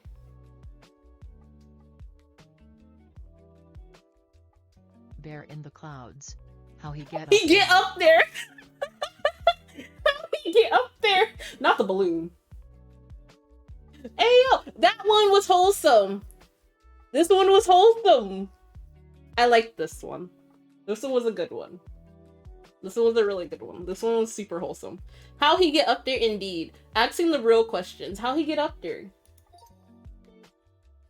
Dog having a birthday party. I'm sorry. He turned 1. Dog having a drink. Well, I guess I could see it as a straw. We'll think better. Puppy drinking from a mug. Okay.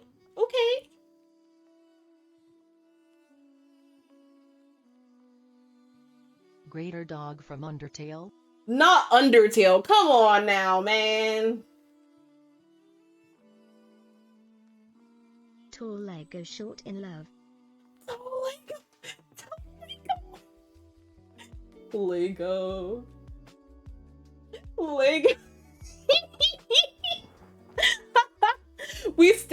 We stayed on dog for a good minute, but we turned into Legos. Yeah. Yeah, I think that was necessary.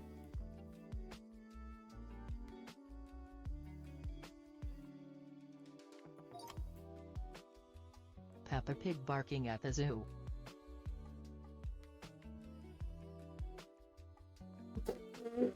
Now why? Why you do Keep that? mocking the poor animals in the zoo. Now why would you make something so elaborate? That's all I'm asking. That's all I'm He bullies asking. the animals in the zoo. Okay. Not haha, losers. Papa rig roasting. Rig roasting. Wait. Papa rig roasting? Papa Peppa Pig rig. is fucking my mum frown. Oh my god.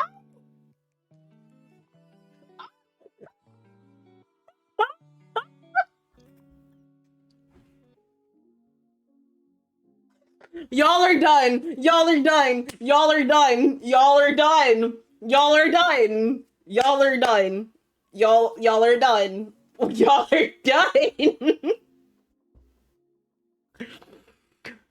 Hey yo. Y'all wildin' for that. Y'all are wildin' for that. Why you do that? Why you do that? I just need an explanation on why you did that.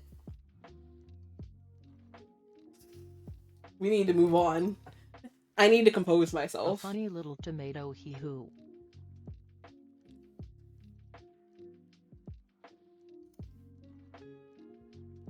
Cheering tomato with a horn.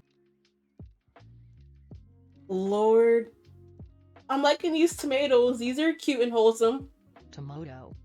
Moto! Yeah. Fat Joycey tomato. Yeah. That tomato looking juicy.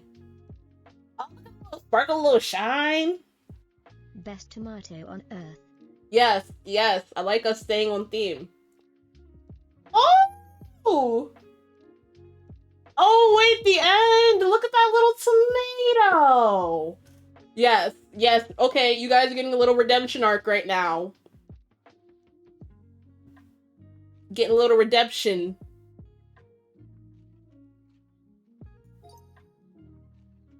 Elf camping in the woods.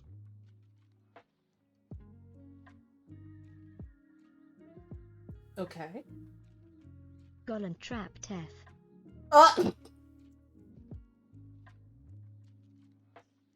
Oh, wow. Okay. Crushed by boulder for an onion ring. For an onion ring. Worth it. Getting crushed by trash to get the onion ring. Okay. Alright. Grabbing that sweet ring while sweating. You know? we kind of stayed. Okay, alright, okay. So this is completely different, right? But once we got onto that ring pattern, we stayed with the ring. So we may have lost the camping, but in the end, we stuck with the ring. So not horrible. Oh, Sailor Moon! Exclamation mark tilde. Now I sure as hell did not get no Sailor Moon. That's cute though. That's cute. The queen herself, Sailor Moon. I'm gonna fight you, Couch Ramen. Why? Final Fantasy character. Why would you do this to me? Now, Demon seweth shield and sword.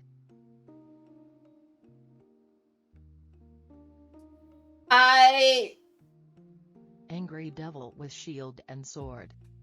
Why would y'all do this to me? How did we pause? How did we get from Sailor Moon, the queen herself, to Final Fantasy, and then a demon? I thought they meant the queen dressed as Sailor Moon. I can't. Y'all are crazy. Y'all wildin'. Y'all Picking wildin'. fast out of a musical instrument. I just wanted magical girls, dog. Listen. Okay. Spaghetti trumpet. Spaghetti trumpet. That's what it looked like to me. Yeah. trumpet playing spaghettini. Spaghettini. Spaghetti plays the trumpet. Okay, well, kinda on track. Jazz spaghetti. Okay. We were kinda on point here. I feel like we were kinda on point here. I like this one. We were definitely kinda on point. This one wasn't so bad. This one was not so bad.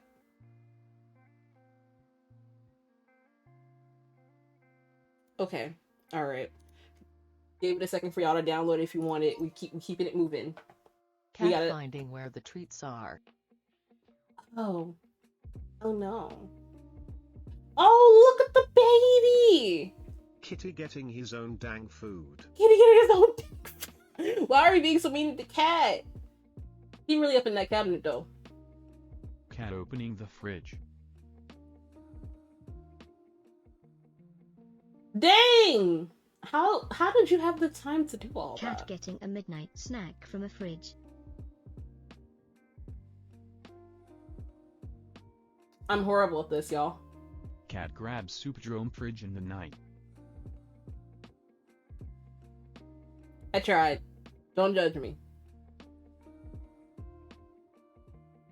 Was going to get the soup can. I wanted to draw more, but I didn't have time. I didn't have time.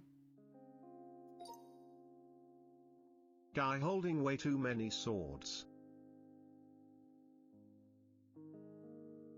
That is a lot.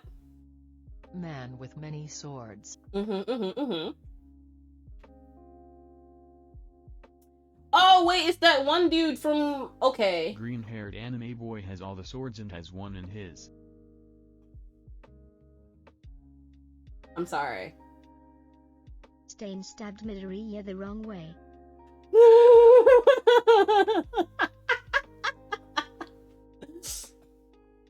Deku gets stabbed by the anti-Mr. Clean. The anti-Mr. Clean. Well, at least there was still some kind of blade involved the entire time. That's good. I think that's good.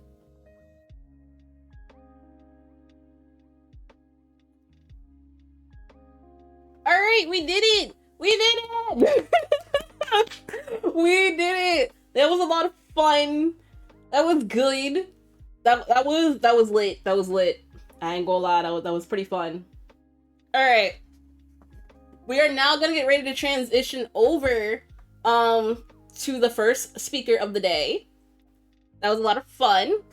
So, you guys just hold tight. We're about to get ready for our next speaker. So I'm gonna pull up the BRB screen and we'll be right back. But thank you guys for playing. It was so much fun. I love playing games with you guys. But hold on, sit tight. We'll be right back and we're gonna start with our first speaker.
Okay. All right. Hi, everybody. My name is Owl. So, welcome to my talk. It's called Creating Compelling Characters and Worlds Through the Lens of Belle Automata. Um, so, basically, I'm the founder and permanent member of a visual novel development team called Jellyfish Parade. The only other staff member we have is my community manager, Ageha. We've been working together for a few months now to try to broaden my brand and stuff like that. But for the most part, I do work solo. Currently, I'm working on a visual novel called Belle Automata. First, I'd like to say that although this project is a game, it's my hope that this talk will be beneficial for creators of characters and general world building as well, because I wrote it that way. Um, Second, I'd like to briefly explain what a visual novel is. So, a visual novel, or VN, is something like a digital choose your own adventure novel with music, images, and at times point and click mechanics called choices. So, in the romance genre, there are choices that allow a character to be romance, with the player being given autonomy to assist a character romance love interest in individual storylines called routes. Um, Third, I'd like to give a disclaimer. These suggestions are just that, suggestions. So there are a variety of ways to skin a cat, or in this case, a variety of ways to develop a story, character, or world. It's my hope that this talk will be considered a resource rather than discouragement if you're not doing things in the same way that I am. Fourth and finally, I suck at segues, so this talk is going to be broken up into pieces. There is time for questions at the end, so feel free to drop them in the chat or wait until the end for that. There are a few interactive parts, so feel free to participate if you wish to.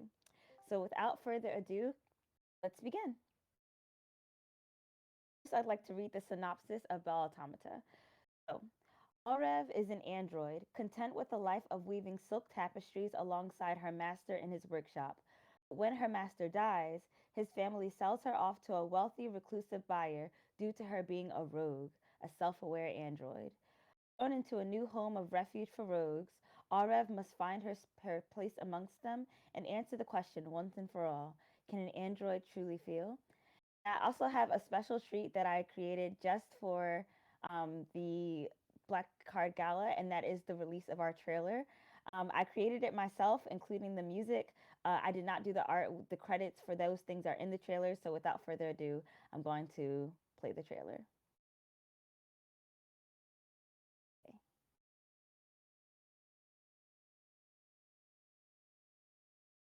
Master, I wished you were alongside me.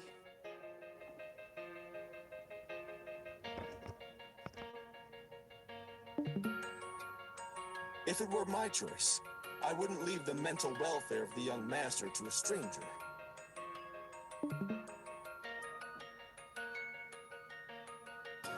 You have a new life now. Now maybe we'll get the chance to start over. Don't waste it.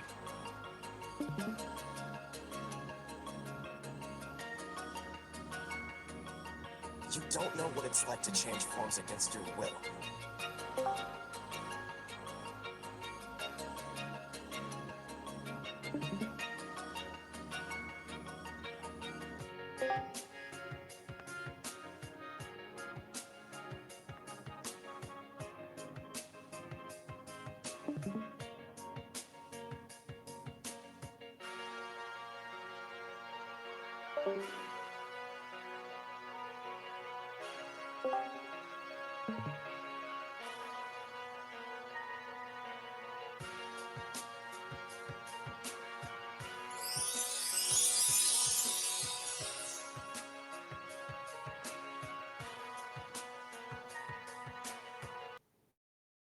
Okay, so that's the trailer.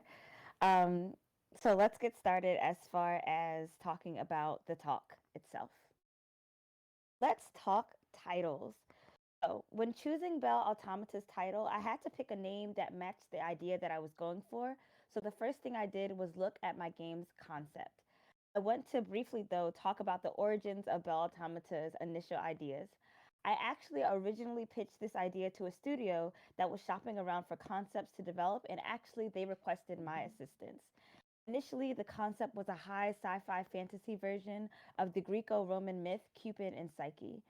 If you're not familiar with the myth of Cupid and Psyche, I would recommend checking it out if you are interested or enjoy the story of Beauty and the Beast, as the story has similar themes but predates Beauty and the Beast.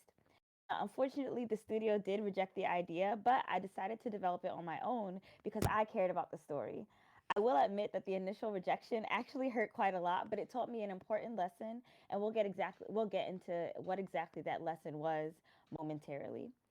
I eventually pared back on the sci-fi fantasy elements and decided to go with a Beauty and the Beast concept, which at its core is a story wherein Belle, the titular beauty, lives with a reclusive man turned beast. This is the primary reason I wanted the title to have Belle in it. Automata portion comes from the fact that this particular incarnation of Belle is an android.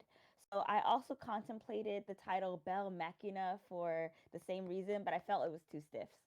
So with that, I was able to have a title that portrayed the two sides of Belle Automata's genre: science fiction and fairy tale fantasy.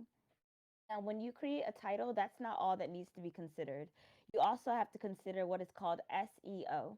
Now, SEO stands for search engine optimization. And basically, in simple terms, it means that you want to make sure you have good visibility when people search for your project via a search engine like Google. A title that is unique will also help with getting your project noticed when people search for it. So basically, I want people to Google Bell Automata and it comes up as early as possible. Now, there are two lessons that can be drawn from that. Point number one, your approach to a project is unique, and even if no one else believes in it, it's okay and even essential to believe in your project. I found that the best way to do this is essentially by keeping a good view of the project's core, which in this case is: what is your concept? What is the story that you're trying to tell? And what genre are you going for? These questions are a compass to help direct you if you get lost in the storytelling sauce. Now, point number two, in choosing a title, you want it to represent the core of whatever tale that you're trying to tell. You want to consider things such as genre, character relationships, or even character journey as sources of information. Also, you want to choose something that can be easily found with good search engine optimization so that your project can get in front of the eyes of consumers. All right, I mentioned I was bad at segues, so I'm just going to move to the next part, which is compelling worlds. Once again, if you have any questions, I will review all of the points in the talk, as well as giving a chance for questions about those points. So don't worry if you don't get all the notes now that you wanted to get for the talk. So the next section is called Compelling Worlds. One of the most helpful things for world building is asking if then questions. I mentioned that the original story basis was Cupid and Psyche, and then later Beauty and the Beast. So the first question that I had for a sci-fi Beauty and the Beast story is this: um, if Belle is a machine, then what could the Beast be? In a sci-fi world, why would a person be reclusive about their appearance? I'm going to open up this question for discussion. Don't worry if you don't have any suggestions or anything like that. Once again, I prepared a bunch of stuff. So, yeah, if Belle is a machine, what do you guys think the Beast could be?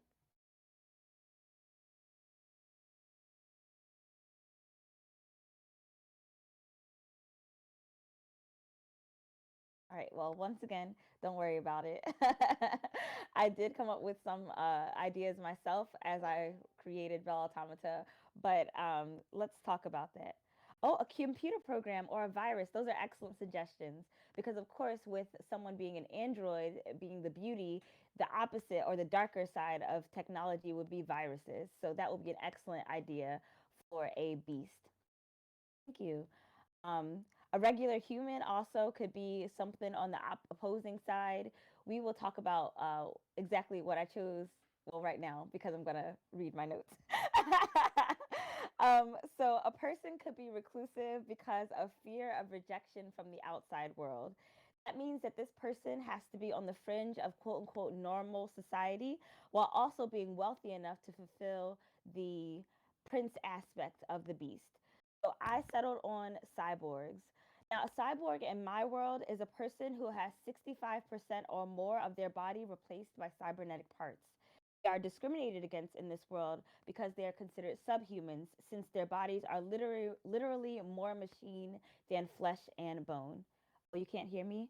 Um, uh, sorry. I don't know what to do. But what I would say is to just, if possible, to turn up your speaker. But I will also get a little bit closer to my microphone. Okay, so in the case of our hero, the Nightmare Prince was in a train accident in which his body is in which almost his entire body is completely cybernetic as a result.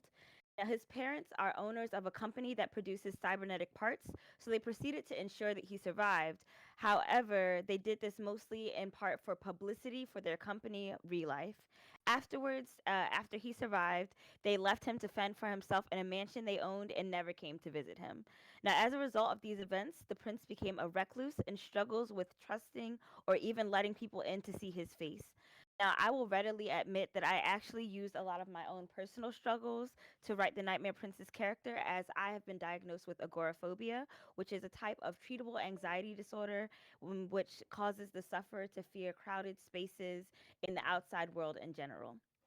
So I had a lot of personal experience with that feeling and that fear of rejection, and I thought that it would be excellent as a character basis for the Beast. Now, since cyborgs are discriminated against in this world, I personally think that people who struggle with the quote unquote shame of being different will relate to his journey. Some other if then statements, getting back to world building, that helped me develop Belle Automata's world and characters include: if an android's master died and the android was sentient, how would it process grief? If a virtual person suddenly had a physical body, then how would they feel about it? And lastly, if an android has damaged memory banks, how could it deal with it? So these types of story-specific if then questions are great for brainstorming various types of suggestions. Now, if-then statements can also help with brainstorming.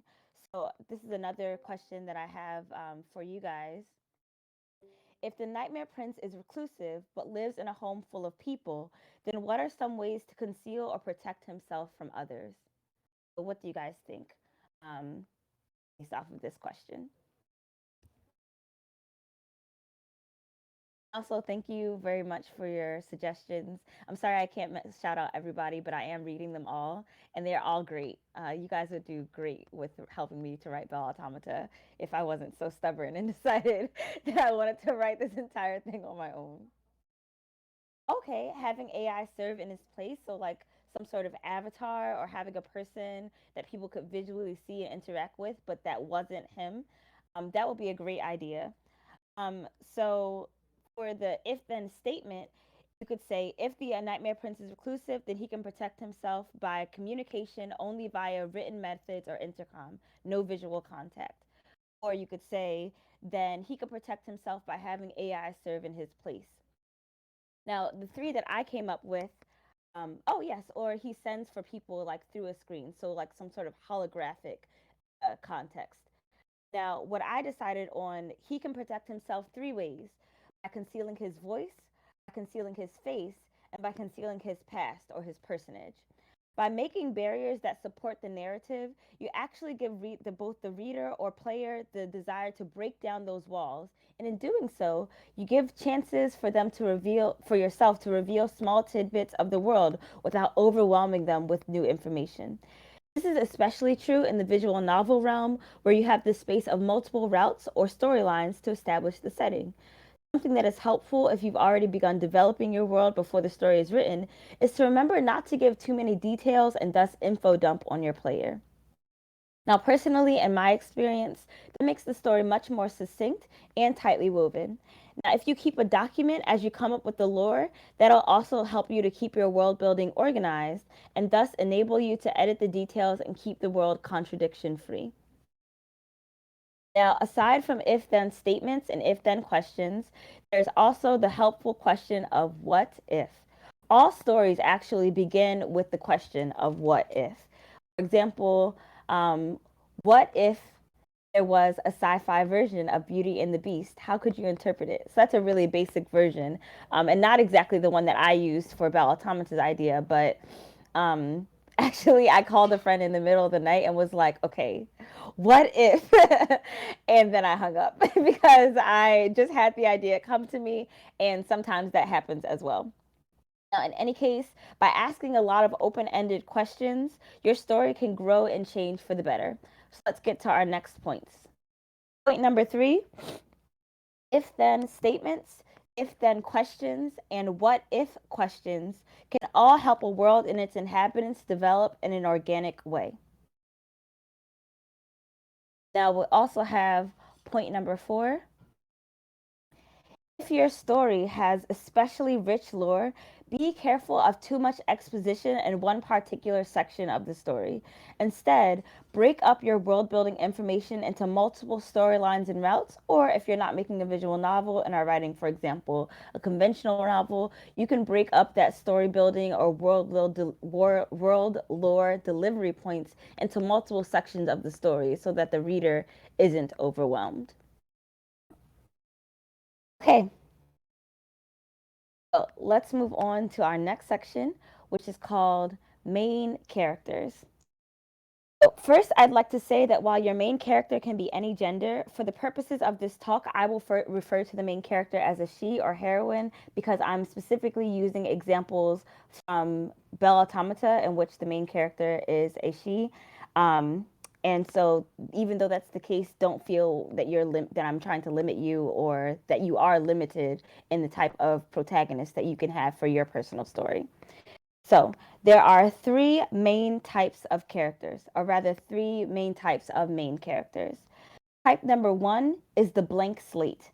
Now, the blank slate is a reactionary heroine. That means she has as few as one defining trait and often reacts to the scenarios that she's put in, rarely taking the initiative in her own story.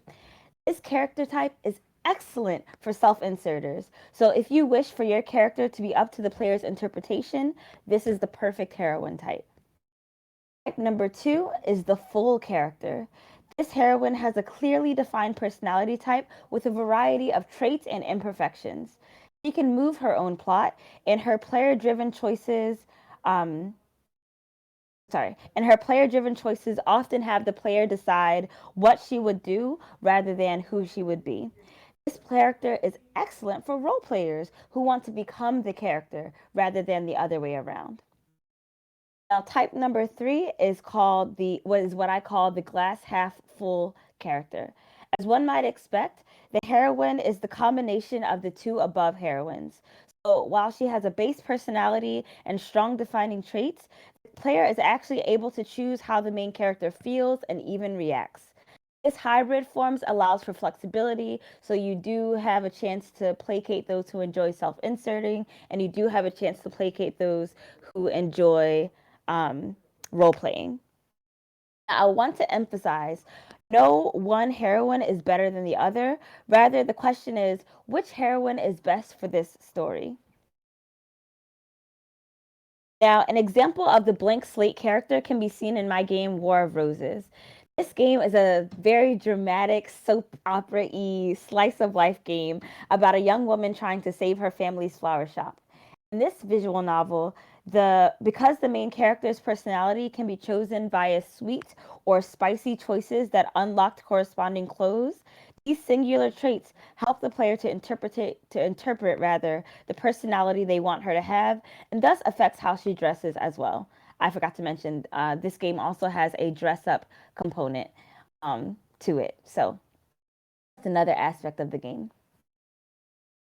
On the reverse end, we have the character on the left from my game, Pears. In Pears, this character named Leknoya, or also her villain name is Kitten Pink, is the daughter of an alien warlord trying to take over the Earth. As his child, she is the product of a warlike environment that she grew up in. Now, this character's personality is so strong that in order to get the best ending for this game, one has to think in her perspective and, in essence, role play as Kitten Pink. Now, Aurev was originally going to be a blank slate character, but after reviewing a survey I'd put out, it came to my attention that 90% of the respondents said that they preferred a defined main character. I also felt that with a sentient android, a blank slate would be the expected choice, and as I wrote her story, her character voice became more developed as well. She became someone who isn't easily offended, someone who is a little bit playful, someone who tries her best to adjust to new circumstances, and most importantly, a person who is in touch with her emotions. Now, the topic of grief is dealt with in this story as well, so I wanted to make a character whose feelings could be felt by the player. Now, another example of character creation is the Nightmare Prince. In the Cupid and Psyche based version of the original game, of the Cupid and Psyche original based version of the game, he was called the Nightmare King and was an alien pirate. Now, as the story shifted to being set 5 steps in the future and a little bit more Earth based, I shifted from king to prince because it was softer. Now, in the original story, Cupid is unseen, and Psyche is told that she has married a monster by her sisters. My sci fi translation of this was for him to not have a body at all, but I felt that it would be harder for the audience to connect with that character concept. So that changed, and the incorporeal or non physical quality was shifted onto a side character named Zephyr. We will talk more about Zephyr a little bit later because he is one of my favorite characters, and actually, my makeup is supposed to be Zephyr oriented because I love that character. But in any case, we'll talk more about him later. For now, I'd just like to give point number 5 of this talk, which is this: adapt your characters as the story evolves. Now, after Aurev was no longer a blank slate character type, I actually rewrote her earlier interactions to actually, no. Oh, sorry. I'll finish reading this before I answer that question. Um, I actually rewrote her earlier interactions to match the personality traits that she was starting to grow. So if it helps, you can work in a feedback loop. My process is to adjust both ends until character and setting meet in the middle. Now, there was a question as to whether there's any relation to the West Wind, which is Zephyr. Actually, Zephyr is a type of blue. So when I first created Zephyr's character, I just called him Blue, and I considered names such as Azure, like the color blue. I also considered can't remember right now what the other considerations were, but I wanted something that meant blue because usually when you have like idol types of characters, you try to choose something that represents their essence. So since he was the blue oriented character in the cast, he became blue, and otherwise Zephyr. Also, thank you for the compliment on my makeup. All right, so let's move on to the next section, which is called Character Dynamics and Character Voice. I will admit readily, this is my favorite section of the talk because character creation is my favorite thing to do as a creator. So let's talk about it. In determining a plot, it is important to know what purpose your side characters are serving in the overall story, as well as knowing their relationship to the main character. So you want to start connecting the dots between the love interest and the heroine as early as possible. Why? Because in doing so, you're actually assigning value to the characters and, more importantly, creating a support system for your main character. So you want to ask yourself, when you determine your plot, what role does this character serve in the story? How often does this character show up? Do you need the character or do you need the role that the character plays? And lastly, and most importantly, is this character plot essential? If the character doesn't have a real voice in the story, you might have to consider cutting them. Now, personally, I prefer to build up casts rather than paring down them because it is much more difficult to let go of a son than to welcome one. So if you start small and grow, then you won't have to suddenly get rid of characters. If you start big and have to pare down, then you'll find yourself heartbroken as you say goodbye to your fave once again. All right, so let's move on to the next slide. This is the cast of Belle Automata. You might notice that the characters are color coded. That is because I love rainbows. That's it. There's no other particular reason. I wish that it was a cool or story plot driven reason, but there isn't. So there it is. That's pretty much it. I'm sorry that I'm so corny, but there it is. Now, starting from the orange theme character, we're going to talk about the role or voice each of them has because this is the essential to keeping the story. Thank you guys. I'm glad that you guys also appreciate rainbows. They're just so pretty. And when you see the characters together, it's really fun to talk about how their personality and color types can affect their relationships. But I don't want to get off topic, so let me talk more about what each role the character plays. So we're going to start with Diego. Diego is the voice of comfort. That means anytime Arev is in a position of discomfort or unhappiness, he can serve in that comforter role in every single route except his own. We'll talk about why that is a little bit later, but for now, all I'll say is he is a comforter character. Next, you have the yellow character, which is Victor. Victor is the voice of structure. He is not kind or warm, but his presence is necessary because he keeps the house in order and helps to provide purpose to Arev. Next is the green color, which is unseen because of plot reasons. You will not see this character unless you are on his route because of the beast role that he plays in the overall story arc. Now, the Nightmare Prince is the voice of compassion. He is calm, and while not strong-willed, he is soft and kind. As such, he can offer empathy to Arev whenever she needs it. Next is my son, Zafir. Zafir is the voice of levity. So this character can bring light to scenes whenever there's a moment of humor or comic relief needed to break up drama, or even just to make sure that a route doesn't get too dark or have a huge tonal shift. Next, you have Klaus, who is the voice of reason. He gives advice in conflict as well as helping characters to make decisions. Last would be Roman, the voice of mystery. More than his character, Roman's route will wrap up the story more in a found family situation. He brings the characters together, but overall is generally quite hard to read and has unrevealed motives in every route, including his own. Now, by having these roles, no matter what storyline you're writing, you automatically have a support system for the main character. Now, not only that, but whenever you get stuck on how a character would act, you can return to their core story purpose or what they provide to the rest of the characters. That means that not only are you creating that support system that I mentioned, you're also building anticipation for their respective storylines when you get to that character's route. Now, I will admit, I actually made a mistake when I first wrote Belle Automata's first rendition of the demo because, unfortunately, as we discussed, the Nightmare Prince is reclusive and Victor isn't warm or friendly. That means that the original demo felt like Arev didn't have anyone on her side in this new life. So by giving her a support system of other androids and humans, the story feels less heavy and actually feels like a real refuge for androids instead of just Aura fending for herself in a place where nobody wanted her. As a result, I ended up rewriting the demo as well as the Nightmare Prince's route. That demo is downloadable and you can find it in the Game Showcase channel, Belle Automata.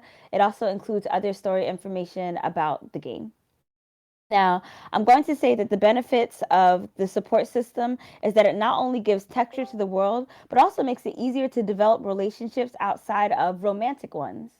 Now, you might think that that's contradictory to have non-romantic interactions in a game that is oriented towards the romance genre, but actually, that can be quite helpful.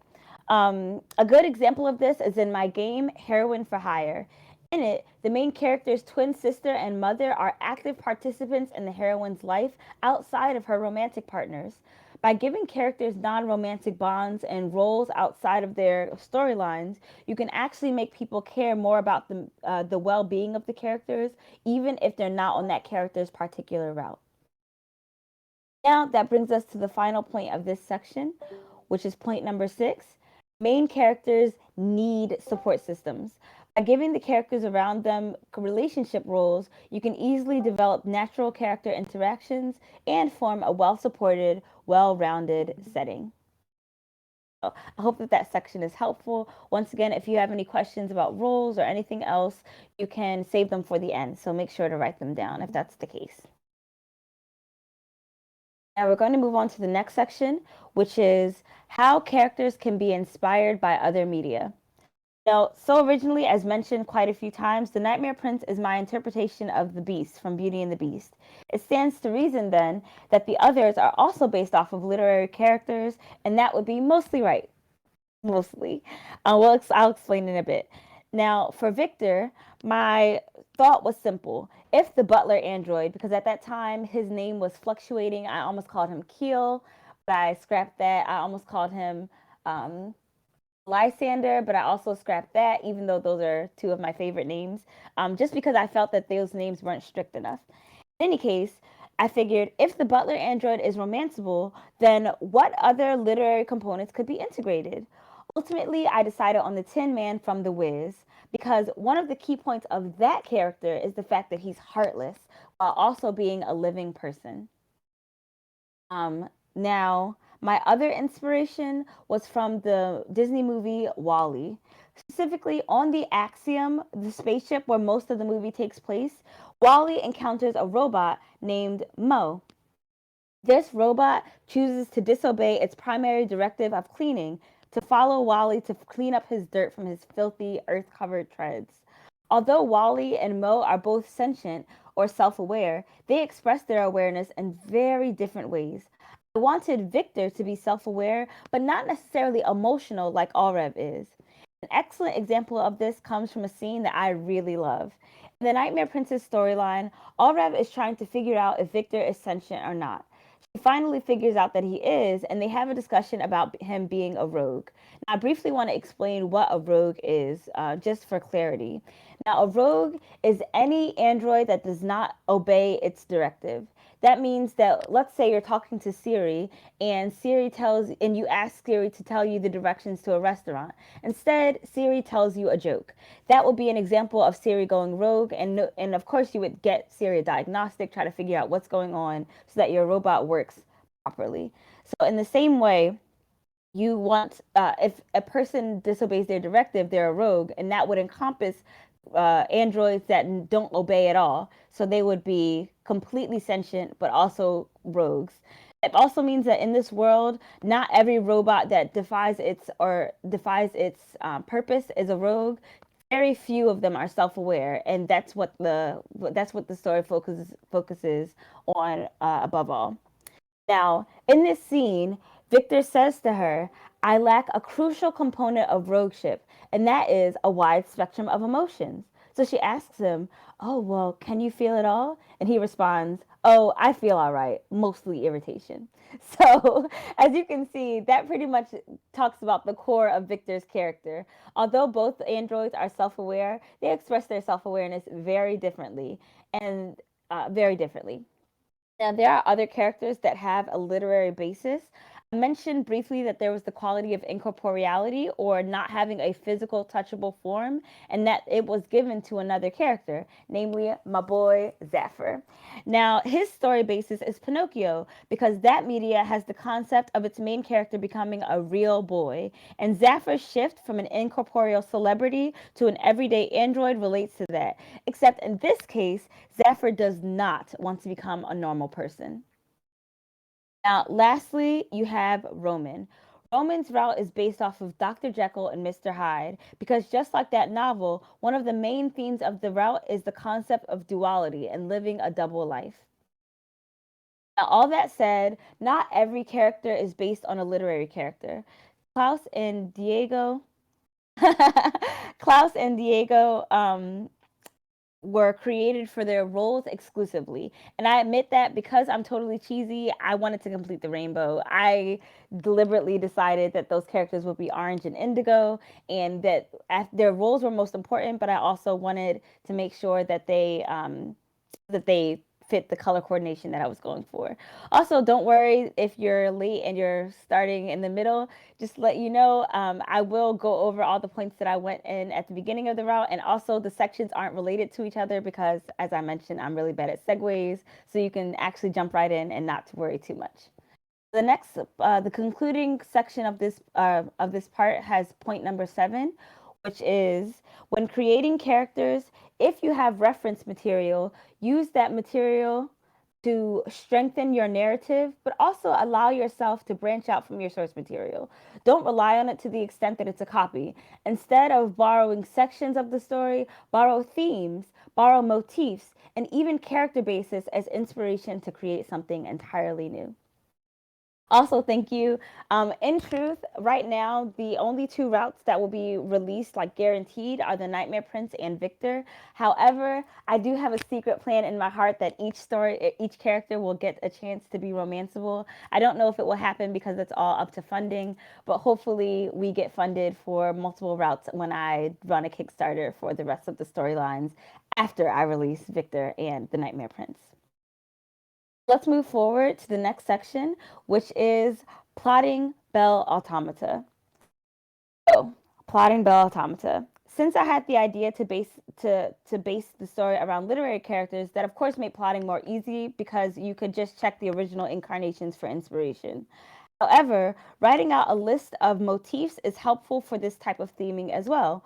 For example, roses and rose imagery ensure that some players will enjoy those little nods to the original tale of Beauty and the Beast, as mentioned in The Nightmare Prince Israel. Oh, I almost said his real name. Sorry. Um, One difficult thing that I know a lot of writers struggle with is having a bunch of random scenes in your head with no full plot leading up to them. My advice is to write these scenes out. You can figure out where they go later. For now, you should just remember that strong imagery should never be wasted. After those ideas are down, you can assign them a point to the plot timeline or how the scenes should be ordered. Then, in that way, you've started connecting the dots between the love interest and the main character. You've already asked yourself, how do their worlds intersect? Now, Allrev is the heart of Belle Automata, both as the protagonist and as catalyst for the game events that change her love interests and their respective routes. By giving the main character that responsibility, you make her an active player in her own story. While being a person dealing with the grief after the loss of her master, her love interest can also help her to develop other aspects of sentience in turn. For example, the Nightmare Prince has lost people that he's loved, and as such, can empathize with her grief, something that Victor cannot do. On the other hand, Victor is driven, so he's able to find a purpose, another struggle Alrev deals with now being free and without a master.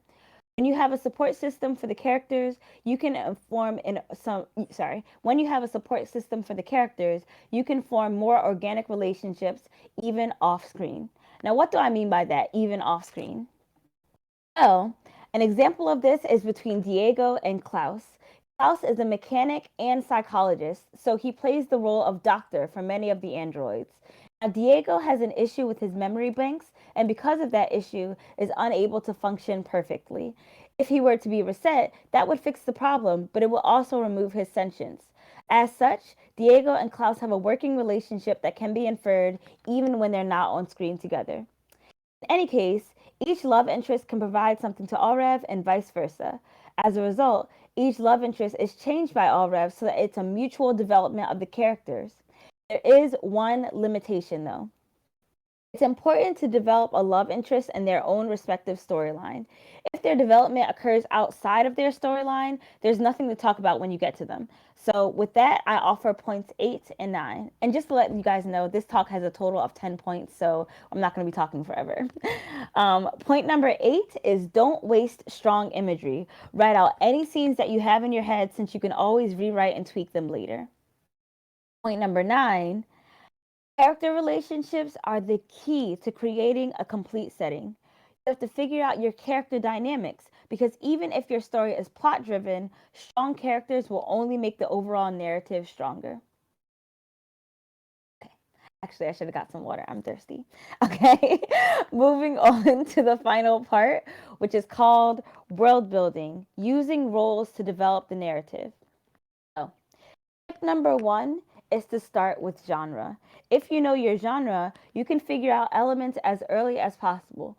For example, a sci-fi setting will vary a lot from a Victorian setting. So what I like to do is then ask myself, in an X setting, what do I think are essentials? So I'll ask you guys, in a futuristic setting, what do you think are essential roles or jobs in that world? Forgot to have the question on the screen, so I'll ask it again. In a futuristic setting, what are essential roles or jobs in that world? Excellent. Tech and engineers, technology related jobs in general, people who make and repair artificial intelligence. So that would mean artificial intelligence exists in this world as well. You've got IT, which is also important, technicians or engineers, scientists. So you've got all of these concepts or roles. And once you figure out, oh, these are jobs that these characters can have, then you have a reason for them to be in the story. So I'm going to now talk about what ideas I had. Oh, analysis, programmers, those are also excellent roles that can be had in these worlds. Let's talk about what I came up with in terms of examples, because I did prepare a lot of them, just in case you guys didn't have any. But you guys are actually quite responsive, so thank you very much for your contributions. So, so my first is androids of various forms. There are actually three inspirations. Inspiration number one is Alexa, Jarvis, Cortana, and Siri. These are all management androids. They don't have bodies, but they don't have visible forms, but they are interactive. Inspiration number two, it would be Vocaloids, which is a type of Japanese software that allows people to synthesize a robotic singing voice. There's also the rise of VTubers and virtual personalities. These types of quote unquote androids have holographic or otherwise digital, non corporeal physical forms. So you can see them, you can interact with them, but you cannot touch them. Inspiration number three would be the traditional humanoid that android like Star Wars C-3PO. These androids are physical, are interactive, and have visual forms. Yes, Queen Hatsune Miku, president of Earth. Yes, I used to really be into Vocaloids. My favorite Vocaloid is Gumi. My second favorite Vocaloid is probably Gakubo. But aside from the talk, so we can talk about that stuff later. Feel free to DM me about Vocaloids so we can scream together. Now, the second type is cyborgs or enhanced humans. As discussed, this stems from the beast being reclusive and not so much of him being a beast. Now, I actually would like to say a disclaimer. I'm not saying that people who have physical disabilities are beasts, so to speak, and there is in no way does their physical disability cause them to be a nightmare type of person. Actually, the Nightmare Prince's title is a reflection of how he views himself because of the way society and his parents have treated him. So I just want to give that little disclaimer that I'm not making an equation between the two, that if you have a disability of some kind that you are not a normal person in society. Okay, now continuing on, humans. Now, humans don't really need explanation except what sort of roles they occupy in this world. You guys gave lots of great examples. So I'm not going to reiterate what kinds of roles they could have because you guys came up with excellent ones. But, you've got programmers, you've got IT, you've got product designers, you've got doctors, mechanics, psychologists, robotics technicians, all sorts of roles in that way. Now notice, as I mentioned, that these are all roles or jobs that the characters can play. So even when building your world, it should stem from the characters themselves. In this way, you can be sure that you don't include world irrelevant details. Now, I find that I personally don't like to overdevelop the world I'm creating. Instead, I like to leave space for people to have headcanons and guess and fill in the blanks for themselves. Still, if you do want to develop your world further, here are some things that you can consider. First, you can list rules and laws. How are your characters governed? Does this type of rulership play a larger role in their society? What side of the law are your characters on? Excuse me, sorry. Number two, you want to consider the culture. What are the taboos? What are the social norms? Because knowing what is and what isn't acceptable can be an apt sort of conflict in your world.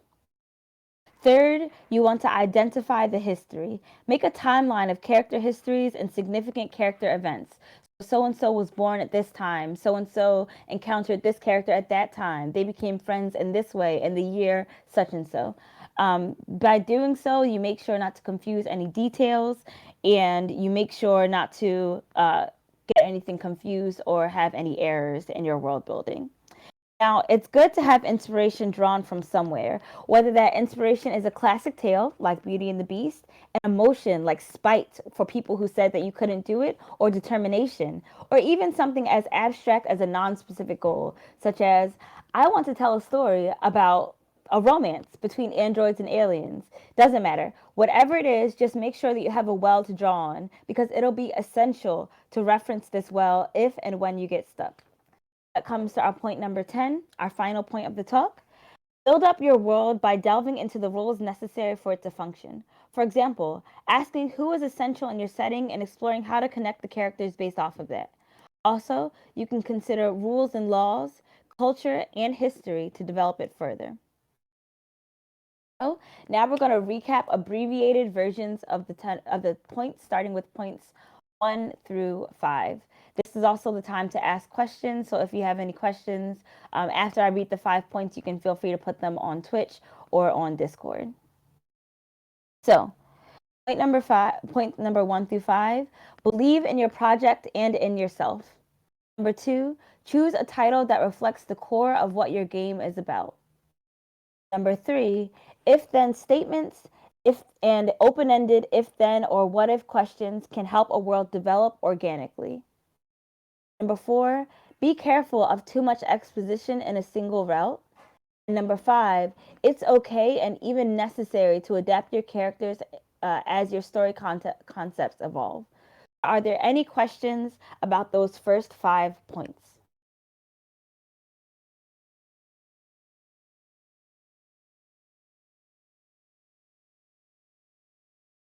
What was the number 2 character type again, and what elements make them that way? The second character type is the full character type. I'm assuming that you were talking about when I talked about the blank slate, the full character, and the glass half full. So the glass half, I'm sorry, the full character is a person who has fully developed traits and imperfections. This character is best for role players, so people who want to become the character rather than interpret the character how they want.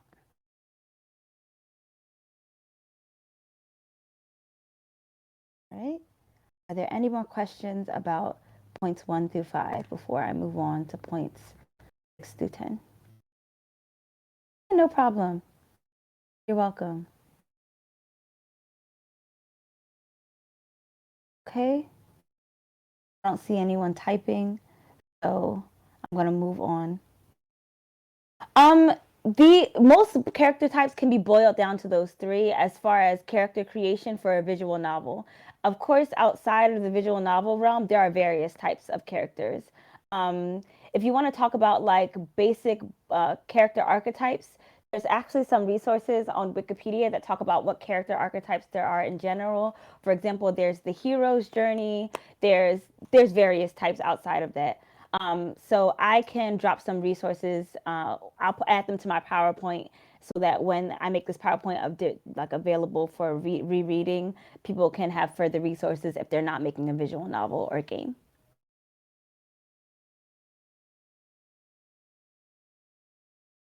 Okay. Sure thing. All right, so let's move on to points 6 to, oh, do I have a favorite character type that I like writing? Oh yeah, I like to write glass half full, but I also like to write full character types. My characters tend to be quite chaotic, to the extent that I often feel that I'm just writing down their thoughts and not really in control of them. So, yeah, I think full character types of having like thinking about, oh, this character would definitely have strong opinions about this season of Timeless, for example. That is the kind of thing that I love to write. I love thinking about the smaller details in the story. I saw someone typing on Discord. Do you have a question, or because we have about 2 more minutes before I have to move on. So if you do have a question, that's fine.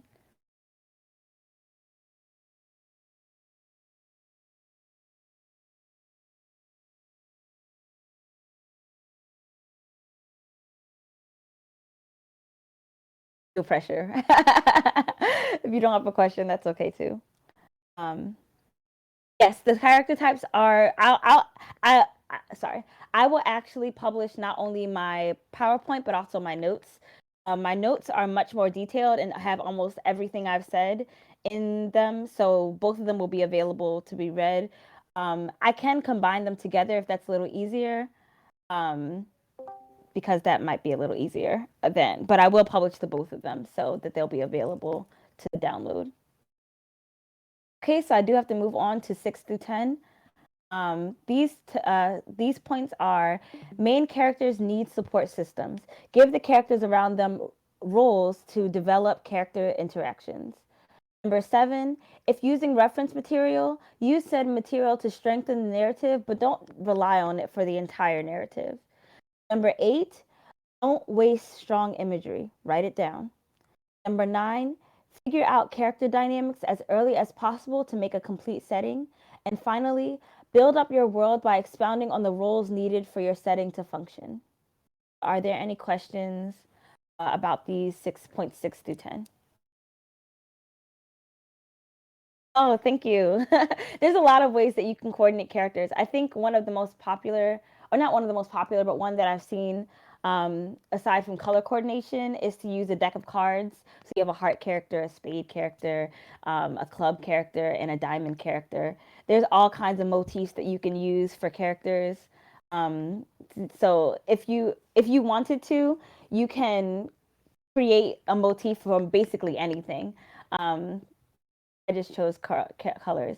So yeah, you could, if that was what you wanted to do, you could do that as well. Yep.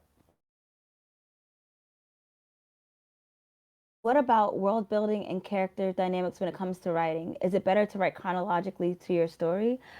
Personally, I always say to write your strongest ideas first because those are the ones that tend to become like the necessary sections of your story. Like you may change and adapt one thing or another, but the ideas that you're like, oh, I really want to write a story about this, those don't tend to change too much. So I would say it's not really better to write chronologically as much it is better to write the things that you are feel the most strongly about. And the reason I say that is because let's say that you decide to step away from the project. You don't work on it for a year, 2 years. When you come back to it, that strong imagery will be the first thing that comes back. So as we have a comment from Ageha, she says, brain dumping my strongest scene ideas always helps her to come back to it. So I would say that there's not really a need to write chronologically in the story as much as there's a need to write the strongest ideas that you have so that when you come back to it, you can make sure that you have all those concepts in mind. Okay. Is there anything else? We have about 2 more minutes for questions, so you guys can go for it if you have any.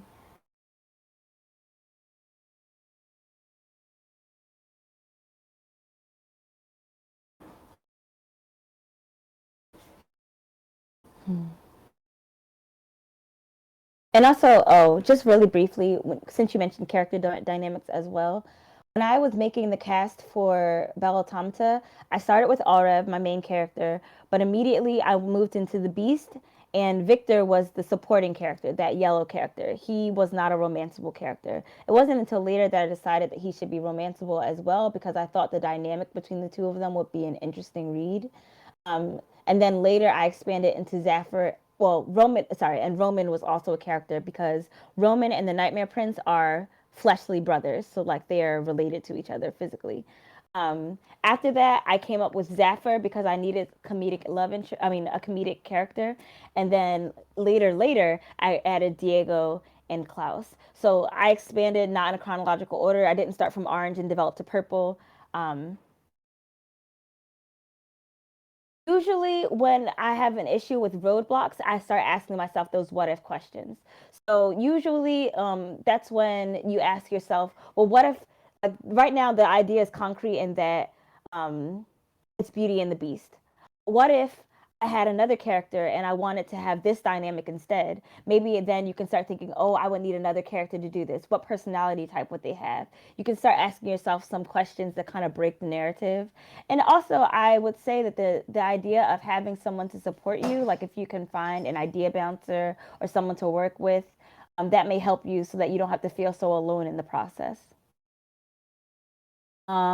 It's been really cool getting a sense of how you write these stories and characters. What got you into making games in particular? Oh, oh God.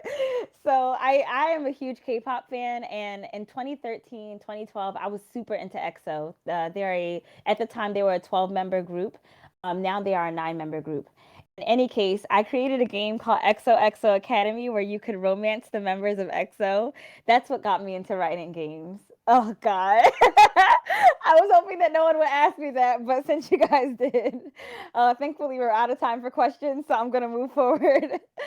All right. So this is the most important part of world building. You should have fun. If you're not having fun, it will be impossible to finish the story. No matter how cool the concept or how interesting the characters, it's impossible to finish a project that you don't love. So love it and use that love to power through the lows. So I hope that this is helpful. Please check out Belle Automata when it releases, and remember to check out our Black Card Gala booth. Feel free to support us via Patreon or even just join our Discord to chat. I'm in our Discord all the time saying like, "Hey, I finished this today. Oh, I did this today." So thank you so much for your contributions in this talk. These are a bunch of links of ours. Those links are all in our Black Card Gala booth. So thank you so much. That I guess concludes my part. And on time too. Hey, what? Thank you so much for listening.